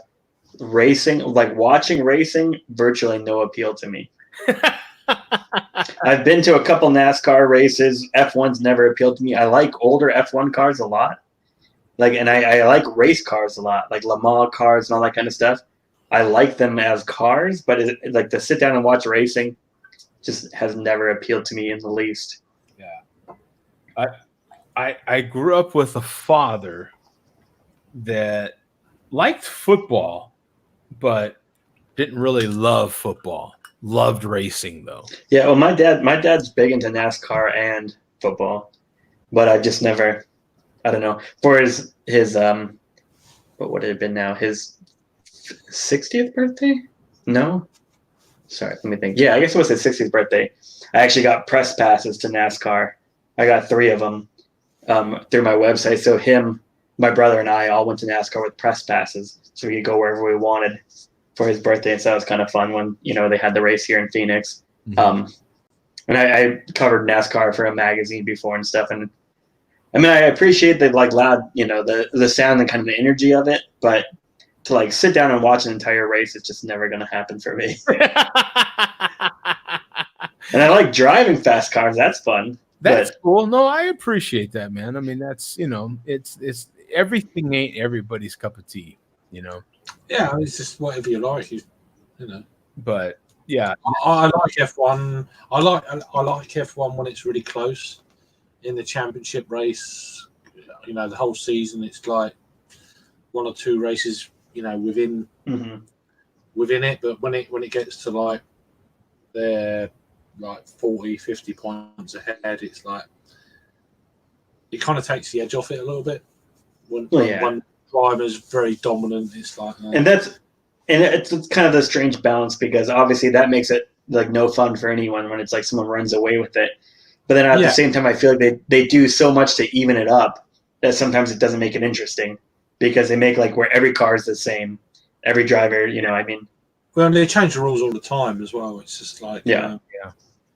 But I mean, I know Lewis Hamilton won very easily for his 3rd title in a row, but you have to look at it in kind of perspective that we're actually watching history at the moment within F1.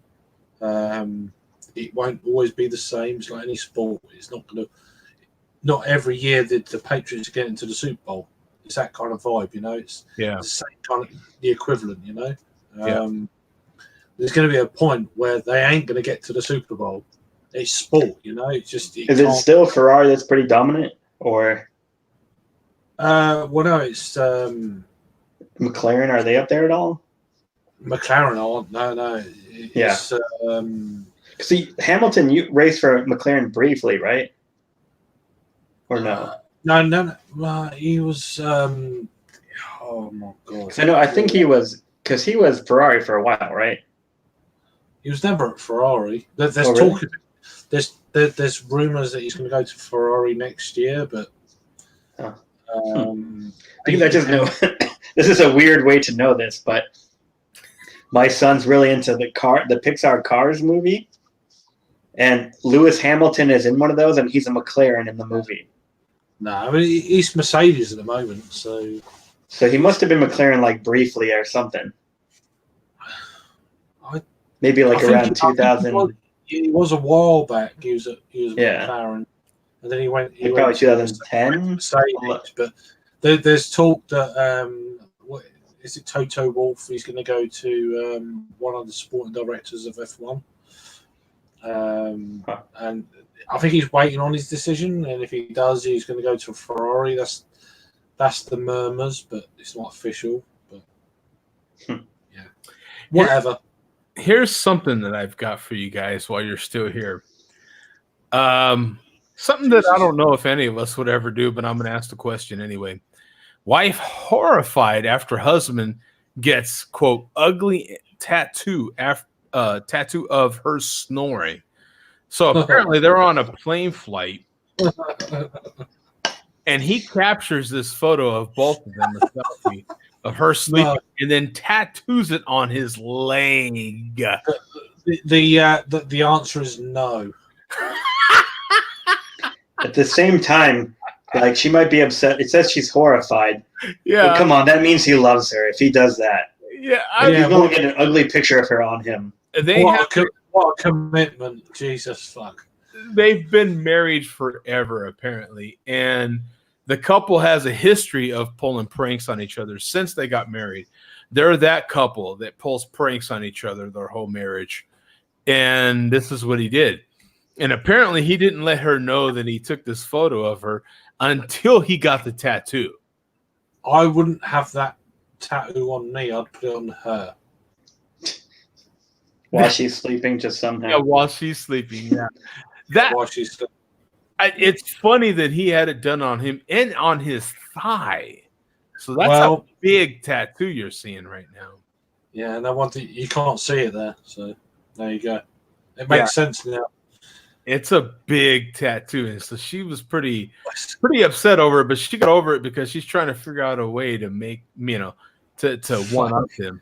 But I don't know that you can one up him because he's literally got a tattoo on himself. Why would you want to do that? Why? And not some antifreeze in his food. Tattoo. It's. I mean, I love her, but fuck. So, look at that thing. Look at that thing. Let me make this thing bigger so you can get a look at it. This thing is awful. It's fucking horrifically accurate. I think it actually like made it almost look worse too. Maybe that's why she's mad. Yeah, it's just wrong. Imagine what that's going to look like in 20 years. That's just it. Well, he's already 40. They said right here that he's 40. Yeah. So yeah, but it's fresh. It's a fresh tattoo. It doesn't matter. But yeah, within 10 years, that's fucked. That's awful. That double chin's going to be 4 chins. Is that what you're saying? She's going to look like 80 when in 10 years' time, and she's 50. It's hilarious to me only because it's not me. Yeah, well, I mean that's commitment, but I don't know. So, with that in mind, how committed are you to pulling a prank on somebody? How committed enough to get a tattoo? How committed are you to pull? Are you a prankster, Craig? Yeah, verbally. So verbally, right? Yeah. You forget that. I mean, a tattoo, you're done, son. It's there. Right. That's committed. You're all in. That's committed. You're inked in there. So there you go. You're willing to go all the way to the grave because even beyond your death, that tattoo's there, son. Yeah, you take it to the grave, didn't you? Jesus. It's to the grave. That's beyond your death. That is burial, being eaten by ants and worms. You're done, son. You're on the line there, son. Yeah, on the dotted line. That's what I'm saying. That's why she should be flattered. He's willing to get a horrible, like her at her worst tattooed on him. Yeah. So that's like that's love, man. That is kind of love, isn't it, Pat? So how committed are you to a prank? What would your wife think of if this was her sleeping on the plane? I don't have any tattoos. I don't plan on getting tattoos. I'm not much of a jolly prankster, so it'd be a little shocking in many ways if I did that. Yeah. my pranks stop at photographs, and that's it. I'm done. That's kind of me. Like the photo would have been good enough. Her sleeping on the plane would have been way good enough. Yeah, you know? He's got issues. He's got issues, man. That's why I look at it. Yeah, when you get that as a tattoo, that is wow, right? You're committed, son. Yeah, there's something wrong there. Yeah, there's other issues, isn't there? Like, and it looks fairly well done. Like, I mean, he probably paid someone some decent money to do it. Oh, please, he paid someone a lot of money to do that. Yeah, which is even more scary. It's like I wouldn't do it for free, right? Yeah. You're not getting me to do that exactly for free. Yeah. So I have another story here, which I feel actually this one is probably more accurate, more telling. If I could get this ad off of here. Oh, that's annoying. Let me try this again. You should start doing mid-show ads, Joe. I know, huh? Like Limerita or some shit. Like I'm going to pay you, and you're just like, okay, while we're talking about cool stuff, why do we talk about Limerita? Yeah, like podcasts, If I was smart, I would probably do that, but I'm not very intelligent, so this is where that's true. That's true. That whole factor right there. So I've got this one here. Forget the tech bubble. Craft coffee is the next boom industry. I'm going to agree with this. I agree with this wholly. coffee is really taking off again. It really is. Craft coffee. I can see that being kind of a bubble, though. It is a bubble. You're absolutely right. It is a bubble, but I see it taking off. It is already. It's taken off.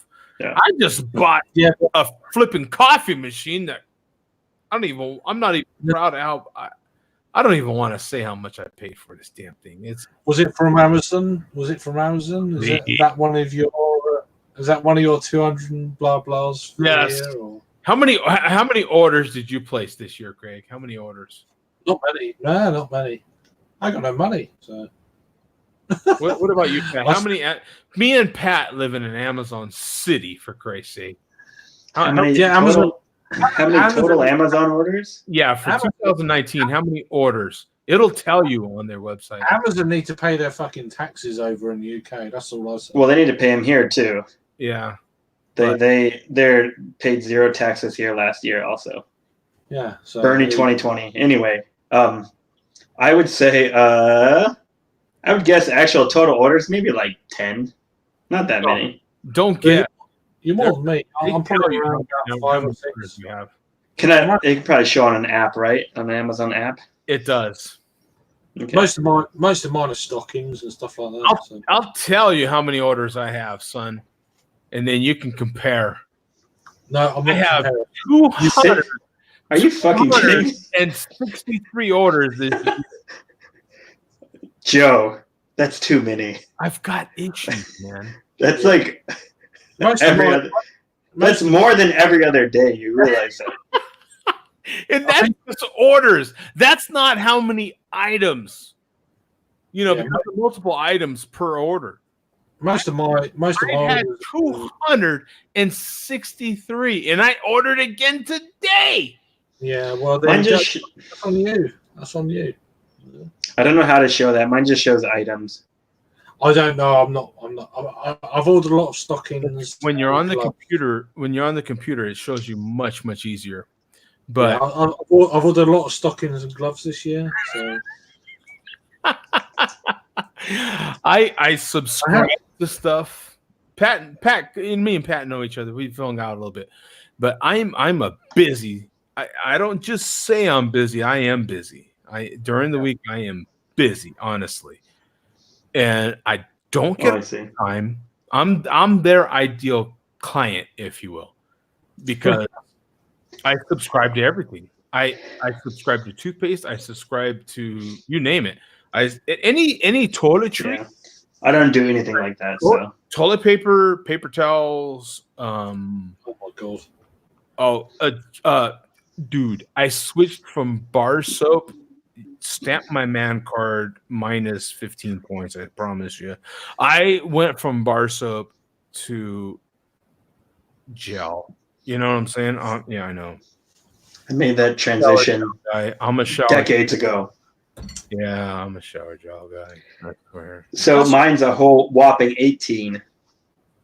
18? Yeah. Hell, that was this week. Like I said, I don't honestly do that much. Yeah, no, I'm up there. I more than doubled my orders from last year. My orders were half. It's records. I order a lot of records. I ordered way more records than I should. It's ridiculous. That's fair, dude. Yeah. Right, I'm heading off. Thanks for having me on. Thanks, Greg. Appreciate it, man. I appreciate it. Cheers, Patrick. Speak to you soon. I'm not sure if I'm on. I'm going to London on Tuesday. I probably won't be around for that kind of like time zone thing. But if I can, it'll be very kind of brief. Say Happy New Year and clear off because I won't be in an environment to actually properly have a beer and shit. You know how it goes. Not like now. We might have some of our other UK people that, dude, we've had a lot of people from London, actually proper London. Yeah, I might join for like 5 minutes or so. Yeah, but then that's fine. It's not, but it won't be. It'll be a noisy background, so all that shit. So yeah.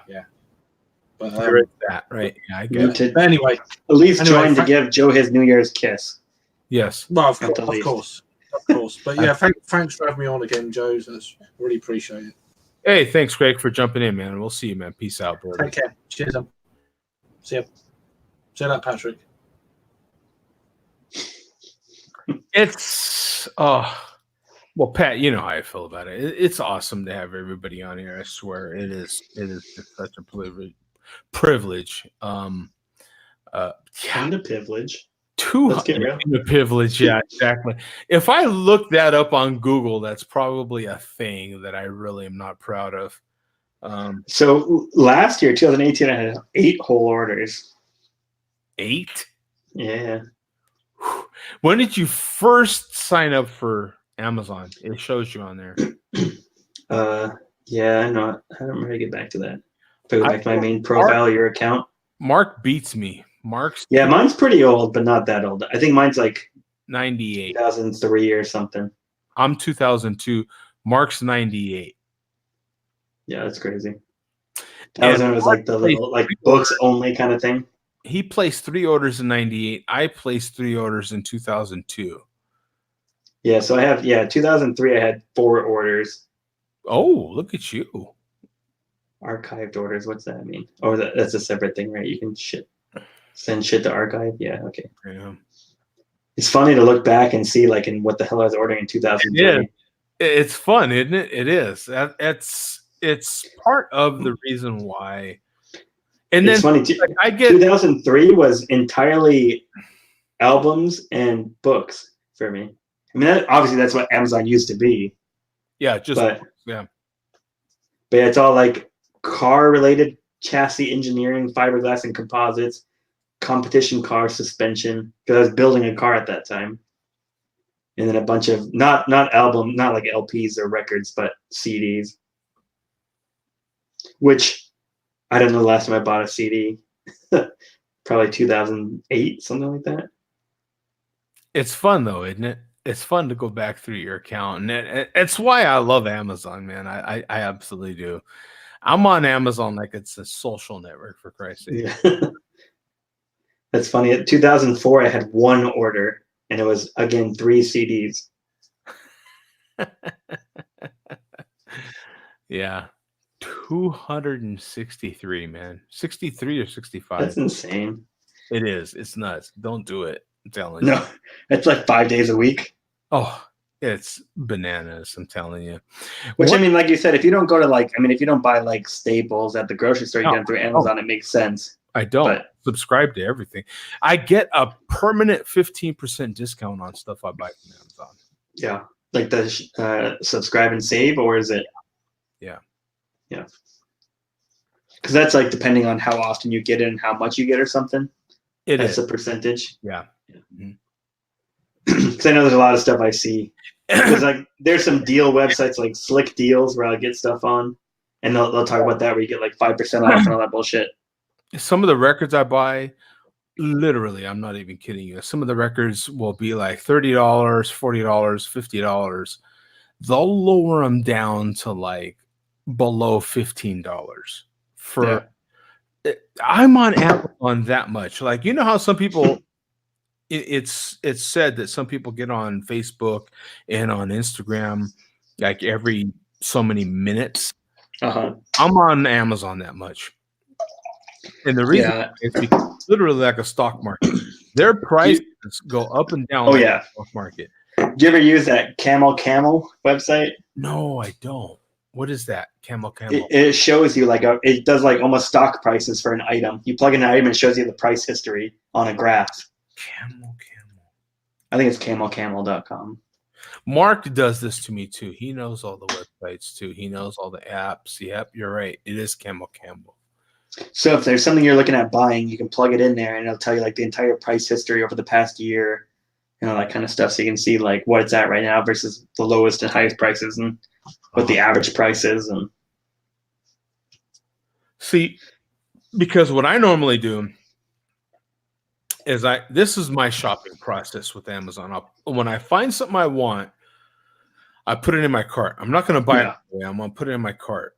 And it'll tell you. And I keep an eye on that thing, and I swear I go in my cart, and there's sometimes you better not leave that screen. You get on that screen, and you better not leave it, because the second you leave it, the deal's gone. My Bluetooth speaker was $250. I got on there that one time. They literally lowered it down to $27 for that moment. My biggest disappointment is I didn't buy 2 of them. I bought it. I was like, screw it, because it's Amazon. If you get it and it's not what you thought it was, you send it back, and they don't get anything. Speaking of that, though, I told you that I bought a new mouse through Amazon. Yeah. It's like a Logitech, this thing here. It's like the whatever, kind of one of their higher end ones. I bought it through Amazon. And the first one I got was used, but it didn't say. Yeah, I didn't order a used one, but I got a used one, and it was like dirty, and like the sticker that's supposed to be on the bottom, like.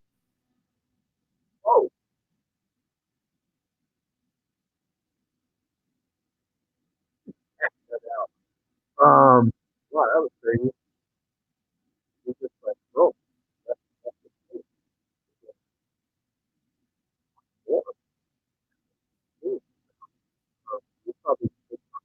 he was talking about his mouse, and he probably clicked the mouse, and the whole damn thing was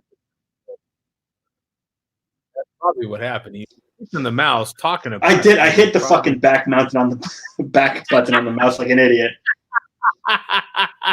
So anyway, yes, this mouse, I bought it. Nice mouse. The first one I got was supposed to be new, but it was clearly used. It was like dirty. The sticker that's normally over the laser that you peel off to like start it up, that was on the front of the box all crooked and all this shit. And it just annoyed me. And luckily, like you said, it's Amazon. So I said, like, I just, said I want to return this. It was actually used. And that same day, they delivered it. I put that like in at 10 a.m. I got it delivered at like 9 a.m. I was like, this is bullshit. Submitted a return at 10 a.m. and got a replacement at like 6 p.m. that same day. Just crazy. Awesome, man. They're awesome. I'm telling you that. And the thing about Amazon too is you don't necessarily have to. Sometimes I'm working. And Pat knows what I do for a living. I drive in traffic for a living. I'm a truck driver. I don't get a lot of time, even during the day. I work long days. So sometimes I literally only have a couple of minutes, and I mean minutes. That's it. Everything's in the Amazon system. So if I run into a problem, they happen to send me an email. I happen to look at it. Boom. I can bam, bam, bam. They have all my information right there. I can quickly take care of it and get back to my job, to what I got to do. As a delivery guy, actually, I'm a delivery guy that's sometimes delivering Amazon packages for you out there. If you're in the Phoenix area, you've seen this face. This guy, I've probably delivered some of your packages for you.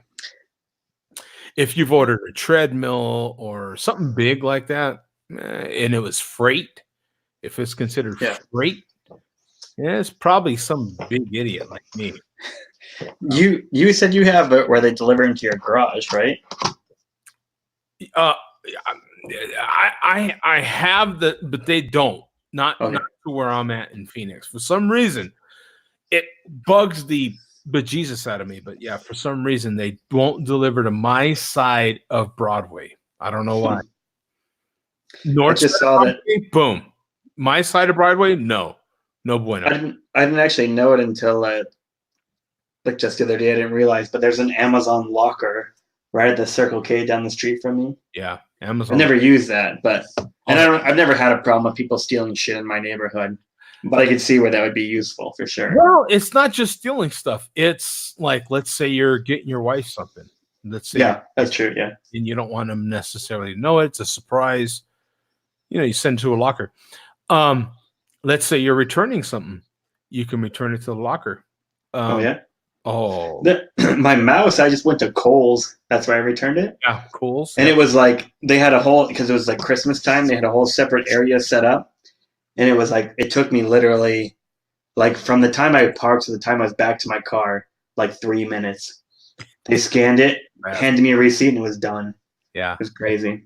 It is. I didn't have to package it. I just handed them the item. It was effortless. Oh, they're great. I swear. I got to take a break. I'll be back.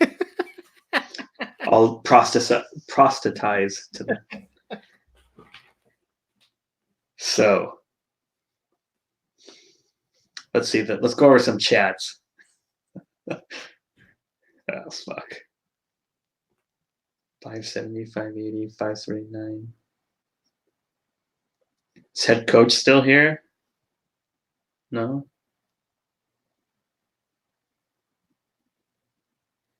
I can't tell. I can't see times on these. Oh, hey. How you doing, dude? Always nice when you're able to join. And I like your genuine smile in your profile picture. You got a good smile. Some homo? A little bit of homo? All right, Joe's back. Did you get a little sample of what it's like to host a show by yourself? I just talking to head coach. Oh, was Coach there? Yeah, awesome. Yeah, Coach is great. You know what? As a matter of fact, on that note, let me get to some comments here. Man, I can't, dude. I can't thank you guys enough for commenting on this show. This is awesome, man. We've got. I will never stop. Just that's the latest comment. Just saying. We've got the chairman in here commenting. I'm gonna pop these on the screen, not even read them. If something stands out, then I'll read it. But I just need to get through some of these comments. I feel horrible for not getting to these things. There were so many people on here earlier that I just no charge. Yeah, burn that Steelers hoodie. Ned Flanders. That was from Bum. Or to Bum. He's sleeping. Let's see. Man, there was a ton of comments. Old man fell asleep. He's down. He's up now. Yeah, Ned Flanders. I never put Bum with Ned Flanders until it might have been James that said it. James Montana that said it, but someone said it, and then I was like, I didn't either. No, like Ned Flanders, didn't he? Yeah. The chairman said UK sucks. I don't disagree. Well, you've been there recently. I have not. Not that long ago. I mean, very, very briefly, I was in and out, just the airport, basically, but. Based on past elections, recent elections, I'm going to have to say, yeah, they suck. Just saying. Google Maps to send fear beer creepy. He did? I don't think it's ever bad to send some. Bum has a little relationship with some of the malt liquor community that lives around. I don't think if you're sending beer to someone, it's never bad. This is not a golf shirt. This is a hoodie. Just saying. Who wears a t-shirt under a golf shirt? Pat is frail. It's a hoodie. Time to burn that hoodie, Ned Flanders. Was he wearing a hoodie? I don't know that he was. I don't know. I wasn't paying attention. I don't know what. Just uploaded. Havana has a video. Shout out to the St. Ides crew. Dogfish Head Worldwide Bourbon Barrel aged 15% to 18% ABV. But I'm saying normal worldwide stout is not bourbon barrel aged. So I don't know what he's talking about. There's oak aged worldwide stout, vanilla oak aged, but normally it's just a big stout. Maybe I'm wrong. Good Lord, is there that many? There is that There's many. a shitload, man. Wow. Malt liquor only. Yeah, I can't even get to all these, man. We're just going to be clicking through them. You guys read them as best as you can. I'm going to try to get through these as quickly as possible. You want me to read them like the Micro Machines guy? Exactly, right. Yeah. It's just cool to have so many people on at the same time, commenting and doing their thing. I do appreciate it. Let me see. So I try to get to them at least, you know what I'm saying? Because that was one of the big things when, back in the day, people wanted to be able to comment when we were doing live streams, and you couldn't do that. Yeah. So I think how was I doing that? Because I remember reading comments. I think I was doing it in Skype or something. There was some other platform we were doing that on, and then I would read the comments that popped up. Well, I remember there was Google Hangouts you would do, and then there was a YouTube chat, and you'd kind of try to jump in and grab some of those, but it was like kind of divorced, so it was a little tricky. Yeah, it was. You had to have the stream open separate and look at them. And... Yeah.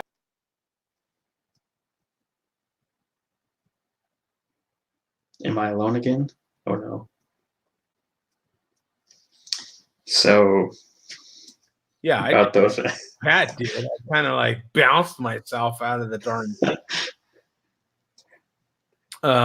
Yes. Okay, I'm just gonna have to skip all those comments. There's been a ton of comments on here, which is phenomenal. It's a great thing. It really is. It's a good problem to have. It's just wow. There's been a lot of comments on here. So I'm gonna start right here. Stop hitting on code. Oh my God, what's going on here? There's people hitting on each other here. What's happening? That was me. I'm sorry. Oh, and then yeah, okay. I was telling Coach that in his little profile picture he has a nice smile. I didn't think Double Knot was that big, is it? Huh? I've had Double Knot a bunch of times, but I didn't think it was 10.3. Maybe it is. Is it? I used to think that was like one of the best IPAs I'd had, but a lot of the beers that we used to think really highly of nowadays, it's what I'm saying? Because they were the only one on the block. Nowadays they're not, and they've got a lot of competition. And Double Knot used to be brewery only like a few times a year. And I know people always say that bullshit, like, oh, last year was better, this blah blah blah, that kind of stuff. But I think because it was like a more rare, before the buyout and before they had such a large production, I think it actually genuinely was better back then. Mm-hmm. And I'm seeing like 9%, which is what I thought. Not that it's a huge difference, but 10.3 is a big IPA, like a really big IPA. Oh yeah, I mean, that's triple at that point. But yeah, 10.9 definitely is. Whoa. Do we have Metalhead? Is he here? Is he in Arizona, Metalhead? I know that's what I'm talking about stuff. Jump on, dude. Yeah, jump on. Show yourself. Yeah, show yourself, fool. Because I've tried to meet up with Herb. Yeah, I've tried to meet up with Herb. Herb's pretty low key. He probably just misses your texts and for whatever reason, hard to get in touch with. Anybody local, I will meet up with you, man. Let's do it right now. There's some cats that are on Instagram that follow me, and they're more than willing to meet up with me. But I'm talking about cats that are in here, active. You know what I'm saying? We should meet up, man. If you're drinking Santan, you're here somewhere. I don't know if Santan gets out of this area. I'm pretty sure not. I just bought. It's not Santan, is it? Is Juicy Jack Santan? James says craft beer is great for dirty toilets. It's probably true. I mean, like if you're probably getting rid of it, it doesn't matter if the toilet's empty or not. Yeah, absolutely. I ain't gonna disagree. Absolutely. Yeah. Is it? No, that's Sunup. Juicy Jack is Sunup. Juicy Jack. Juicy Jack is good. I was just at Santan Brewery having some beverages the other day. Is Juicy Jack Santan or Sunup? Santan. Yeah. Okay. Not Sunup. Yeah. Okay. Yeah. Something else. Fry's right now has 6 packs of Juicy Jack for $9, which is pretty damn good for that beer. Who does? The normal price is like $13. Fry's, the grocery store. No, I always get. I feel like I get Juicy Jack for less than 10. Really? Most places. I mean, like a Devil's Ale, like he said, or like the hop. What's their normal IPA? It's a Hop Shock. That's normally like $9, but what I'm used to is seeing is like $12-13 for Juicy Jack. But maybe I bet you. Let me see. It's 7:30 right now, our time. I bet you I could go to Sprouts. The Sprouts just opened down the street. I bet you I could go there right now and get it less than $10. I'd almost put money on it. Well,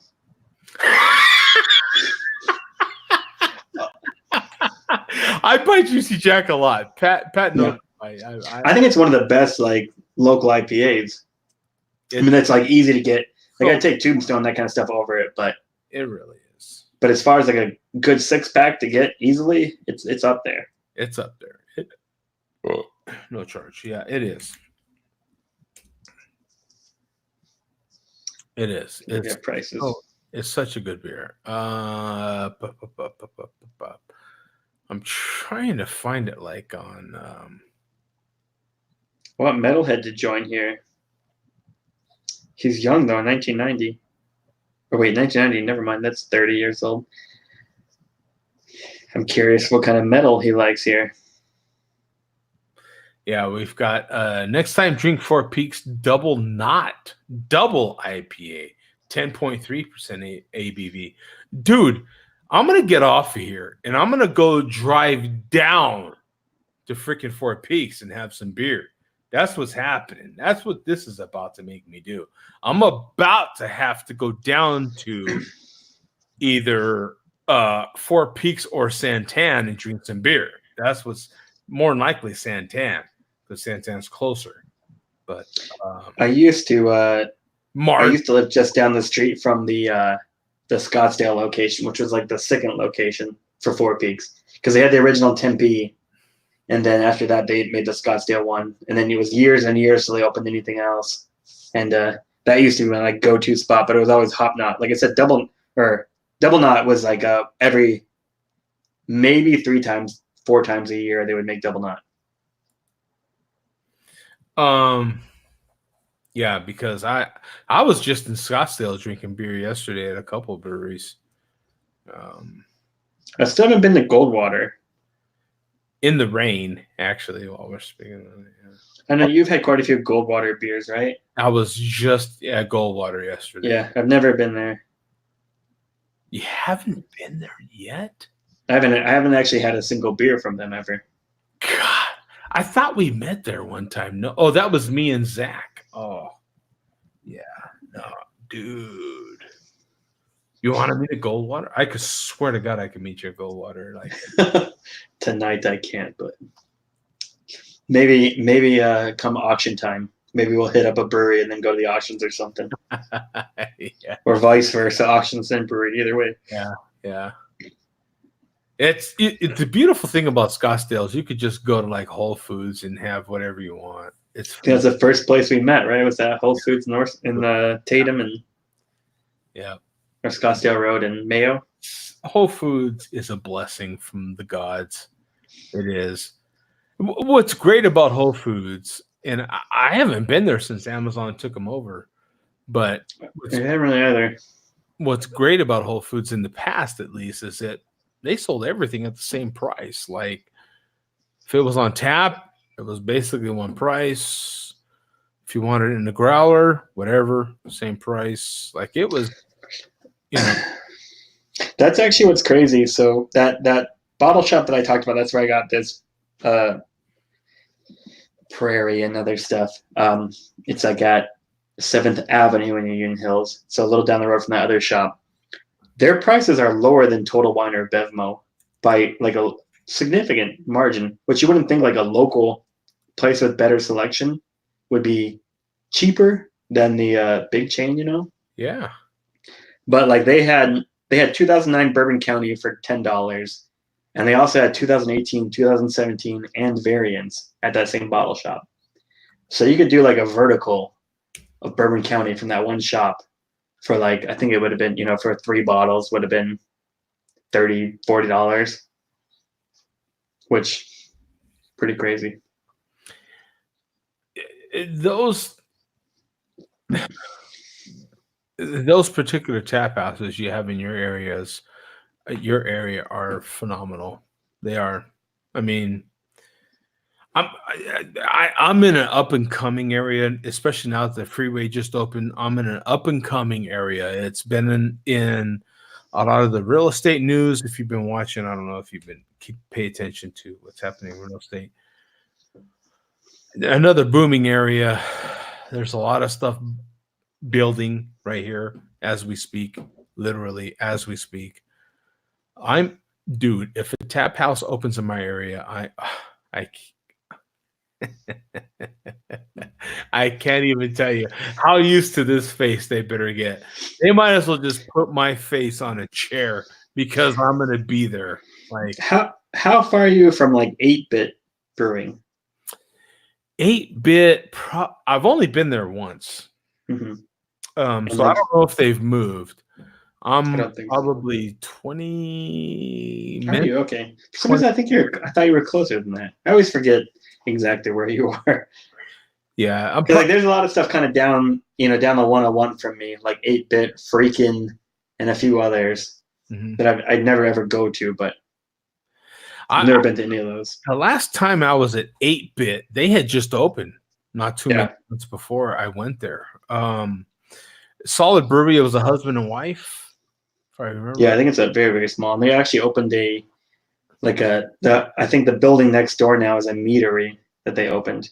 Oh, really? Yeah, and it's I think it's the same people, but it's under a whole different name and everything. I can't think of what it's called though. Meaderies are tricky, right? Like, what do you think about mead? So, yeah, I'm kind of with you. Like you said before, like we talked about, that we have one of the very best in the whole country. Like an hour and a half from here, Superstition. And I've had some of the stuff that's really, really good, but the prices are just so expensive, especially for their like really high end stuff. Like I think I mentioned before, is that like their berry white series, so like strawberry white, blueberry white, all that stuff. I think it's like a 500 milliliter bottle for $80. Yeah, that's just, it's a lot. But I did a beer trade years ago now, and one of the extras a guy threw in was a cider mead, so like a cider, like an apple mead basically, and it was one of the best beverages I've ever had. It was like an apple cinnamon kind of thing, and it just blew me away with how good it was. And it was like a 750 kind of wine bottle. And I drank it over the course, like 4 or 5 days. I drank it over, it just was so goddamn good. And like since then, I've always kind of been looking out for something like that. Because I mean, it was honestly like one of the very best things I've ever drank. And yeah, I don't know, it was like 14% or something like that. So you drink it, like I said, 750. I drank over 4 days. You just kind of sipped it slowly, but it was just delicious, just amazingly good. Let's try to find it now. The text real quick. I'm getting my phone is blowing up over here, and I have to get that out of the way. Yeah, so it's actually, let's see here. Maybe I can do a little. Oh shit, I don't know how to do anything here. I'll post a link here because it's okay. Like I said, it blew me away how good it was. Because I think you said you've tried actually Superstition stuff, like sampled, and you haven't really been impressed, right? Well, the brewery you mentioned, Sun Up, is really good about meads. If you want a mead, they'll serve you whatever mead they have. They're really good about meads. Those are the meads that I've had. Is from what's crazy is Superstition is at the level where they will do they do like meads and collaborations with all these different breweries. So like Fundamental Observation from Bottle Logic out of California, Anaheim. That's like one of the most highly rated beers there is, Fundamental Observation. And they've done like meads aged in Fundamental Observation barrels. And Bottle Logic has released beers that were aged in Superstition barrels and all this stuff. So this was the mead I had. This thing just like, God, I couldn't believe how good it was. So you've got Running with Caesars, 61. Sizers. Yeah. Sizers. 48 uniques, no ratings in the last 30 days. Misbehaving meads. I think it's out of Michigan or something.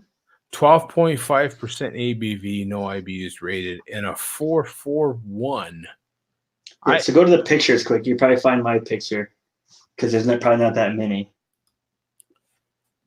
Not that one, obviously. Come on. Oh no, because you're logged in? Yeah. Huh. That's it for pictures, actually. It's weird. I thought I put one on there. But, meads are... This is a cool photo, actually, right here. Campfire. You got the full bottle of mead. It's pretty badass.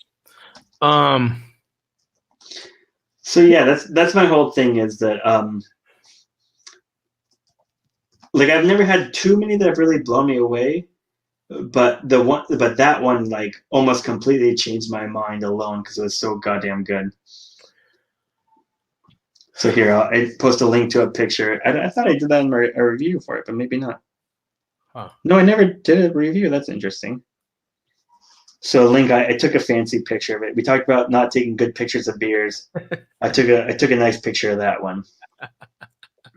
Oh, you did? Wow, is that your photo? Yeah. Wow, look at you.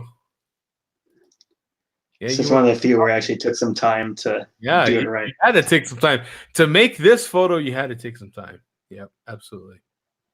Worth it. Nice photo. Meads, for anybody that has not had a mead, I suggest trying them one time. I mean, at least once. If you have a mead one time, you'll probably have it another time. Sample as much as you can. I mean, it's a style that we normally don't sample. Well, they're almost always going to be sweet because they're honey based. So they're honey based and typically berry.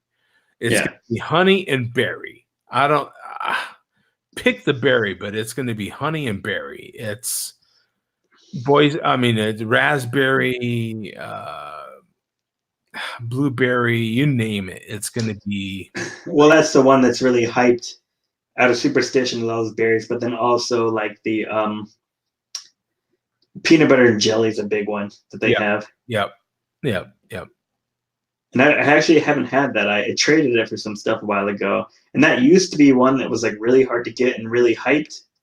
But then, like anything else, it gets produced a little more and hype kind of dies down and whatever. But right, because for a little while that was like you had to race out and as soon as someone got it or drive up to the brewery and whatever.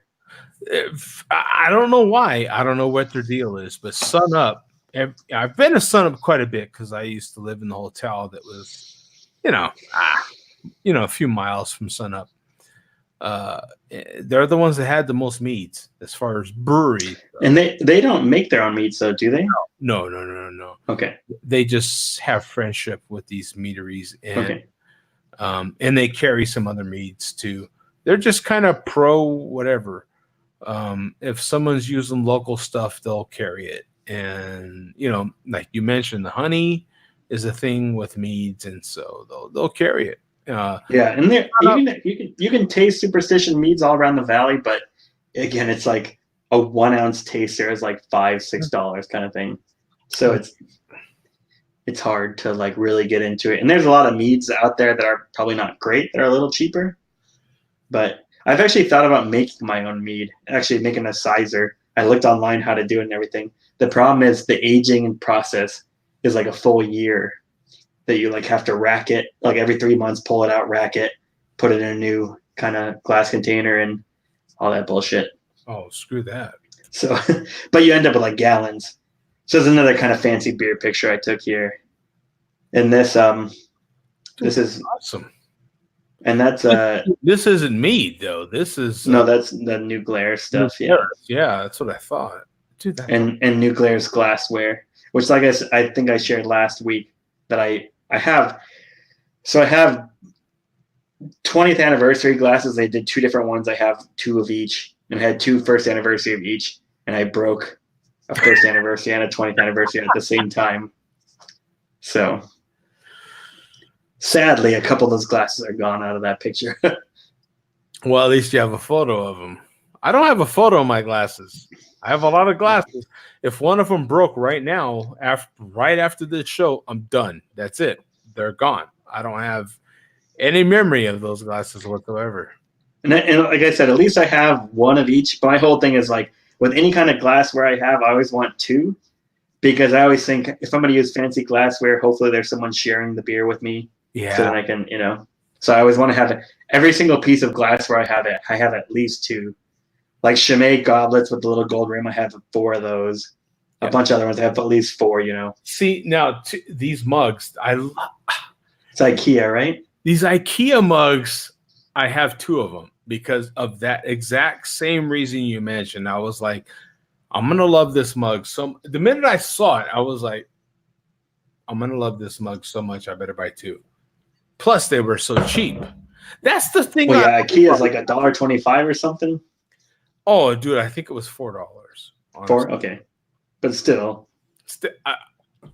What other thing can you go somewhere and collect and buy that's this cheap? Glassware is that. Like the funny thing is, I have a shitload of glassware, like in boxes in my garage. Like I hardly ever bring any of them out, and I thought I had I used to have. I don't know if I gave them to people. But I had Firestone Tekus and all that bullshit. I had every kind of Firestone Walker beer you could have. I mean glass, because for a while I had every single Firestone barrel-aged beer, like literally in my cellar. I had every Parabola. I had Abacus, Tissakaba, every single one. Firestone Walker 10 through 20 or something. Yeah. And so I had every single kind of glass to go along with them. And I don't know. I drank some of them. I gave a bunch of those away. Well, I'm going to have to get out of here on that note. Thanks, Pat. I appreciate you, man. Sharing everything. This is awesome. We will be on here, of course, December 31st. Greenwich Mean Time. I don't know. What time is Greenwich Mean Time for I have no idea. Alexa, what time is Greenwich Mean Time? Here's something I found on dictionary.com. Greenwich Times is a form of the noun Greenwich time, which is... Oh, come on, Alexa. Time is measured on the prime meridian running through Greenwich. Just give me the time. It's 2:43 right now there. Elsewhere. Okay. So they're 7 hours ahead. 7 hours. Okay. So it's almost like so 5 p.m. would be 5 p.m. It's almost like it. I'm used to the 8 hours that the UK is. So we will be up there so to make it midnight there, it will be 7 p.m. 7 p.m. Phoenix is gonna be midnight there. Yeah, 7 p.m. Okay. Wait. Shit, hold on 1 second. 6. Now I'm fucking 6. 7. 5. 7. Oh, Jesus Christ. Yeah, 5. It's 5, right? Yeah, 5. That's what I thought. I feel like a goddamn idiot. So yeah, 5 o'clock will be midnight there. Yeah, because I remember there was like a 5-hour gap between. And then East Coast is 10 o'clock here, right? Well, yeah. So, yeah, so we'll be on here at 5 p.m. December 31st. December 31st. So, which is Tuesday, right? Yeah, it's Tuesday. Yeah.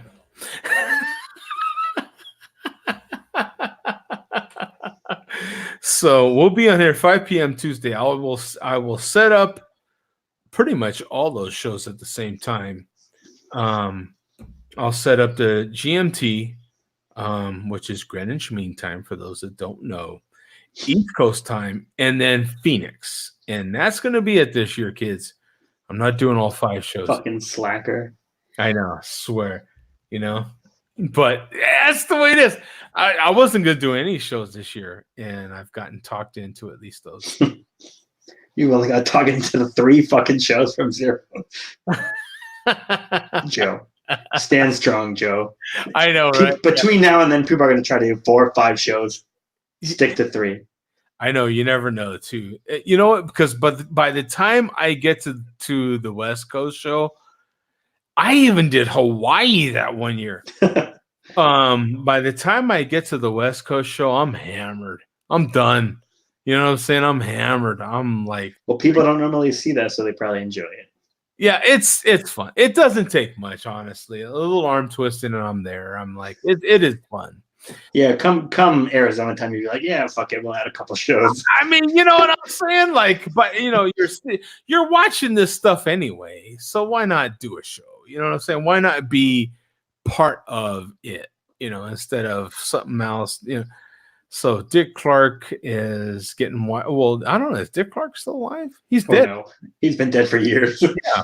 So hopefully he's not doing a show. Yeah, hopefully.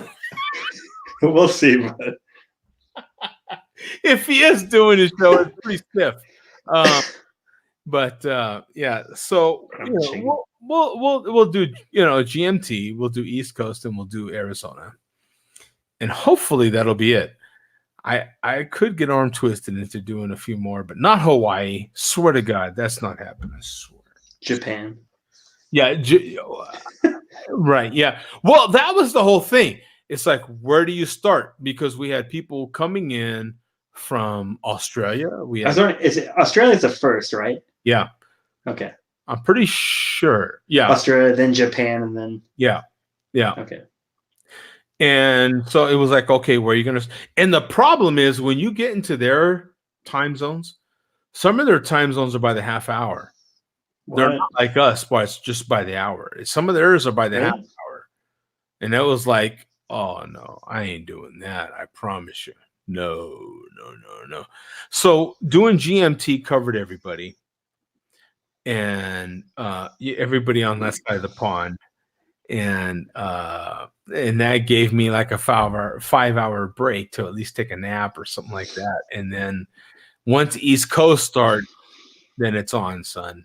And it was, I think I promised everybody a 15 or 20 minute show in between. You know what I'm saying? So it was like, you know, 15, 20 minutes and then 40-minute break. And then, you know, I should remember that. I think I may have been on with that, but maybe not.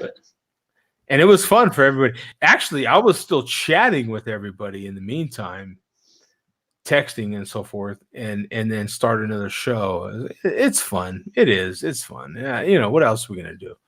You know what I'm saying? It's safe. You're in the comfort of your own home. So what can I argue with? You know what I'm saying? People wanting to stay home and you know, you're trying to do the responsible thing. You know, part of that and support that, then sure. And if you want to fucking like shoot some fireworks off, just pull the batteries out of your smoke detectors. Shoot that shit off in your house. Who cares? The worst, you're gonna have to do a little repainting. It's no big deal. You're not gonna burn down the house with some bottle rockets. Come on. I mean, come on. You know, don't be. I'm gonna have a whole strip of black cats right here in front of the camera. Just. And now, see, that's the thing. In Arizona, we can get these things. And in some states, they can't. You know, so that is a thing. In any case, we're out here, kids. We'll see you, man. Peace out. Later, Pat.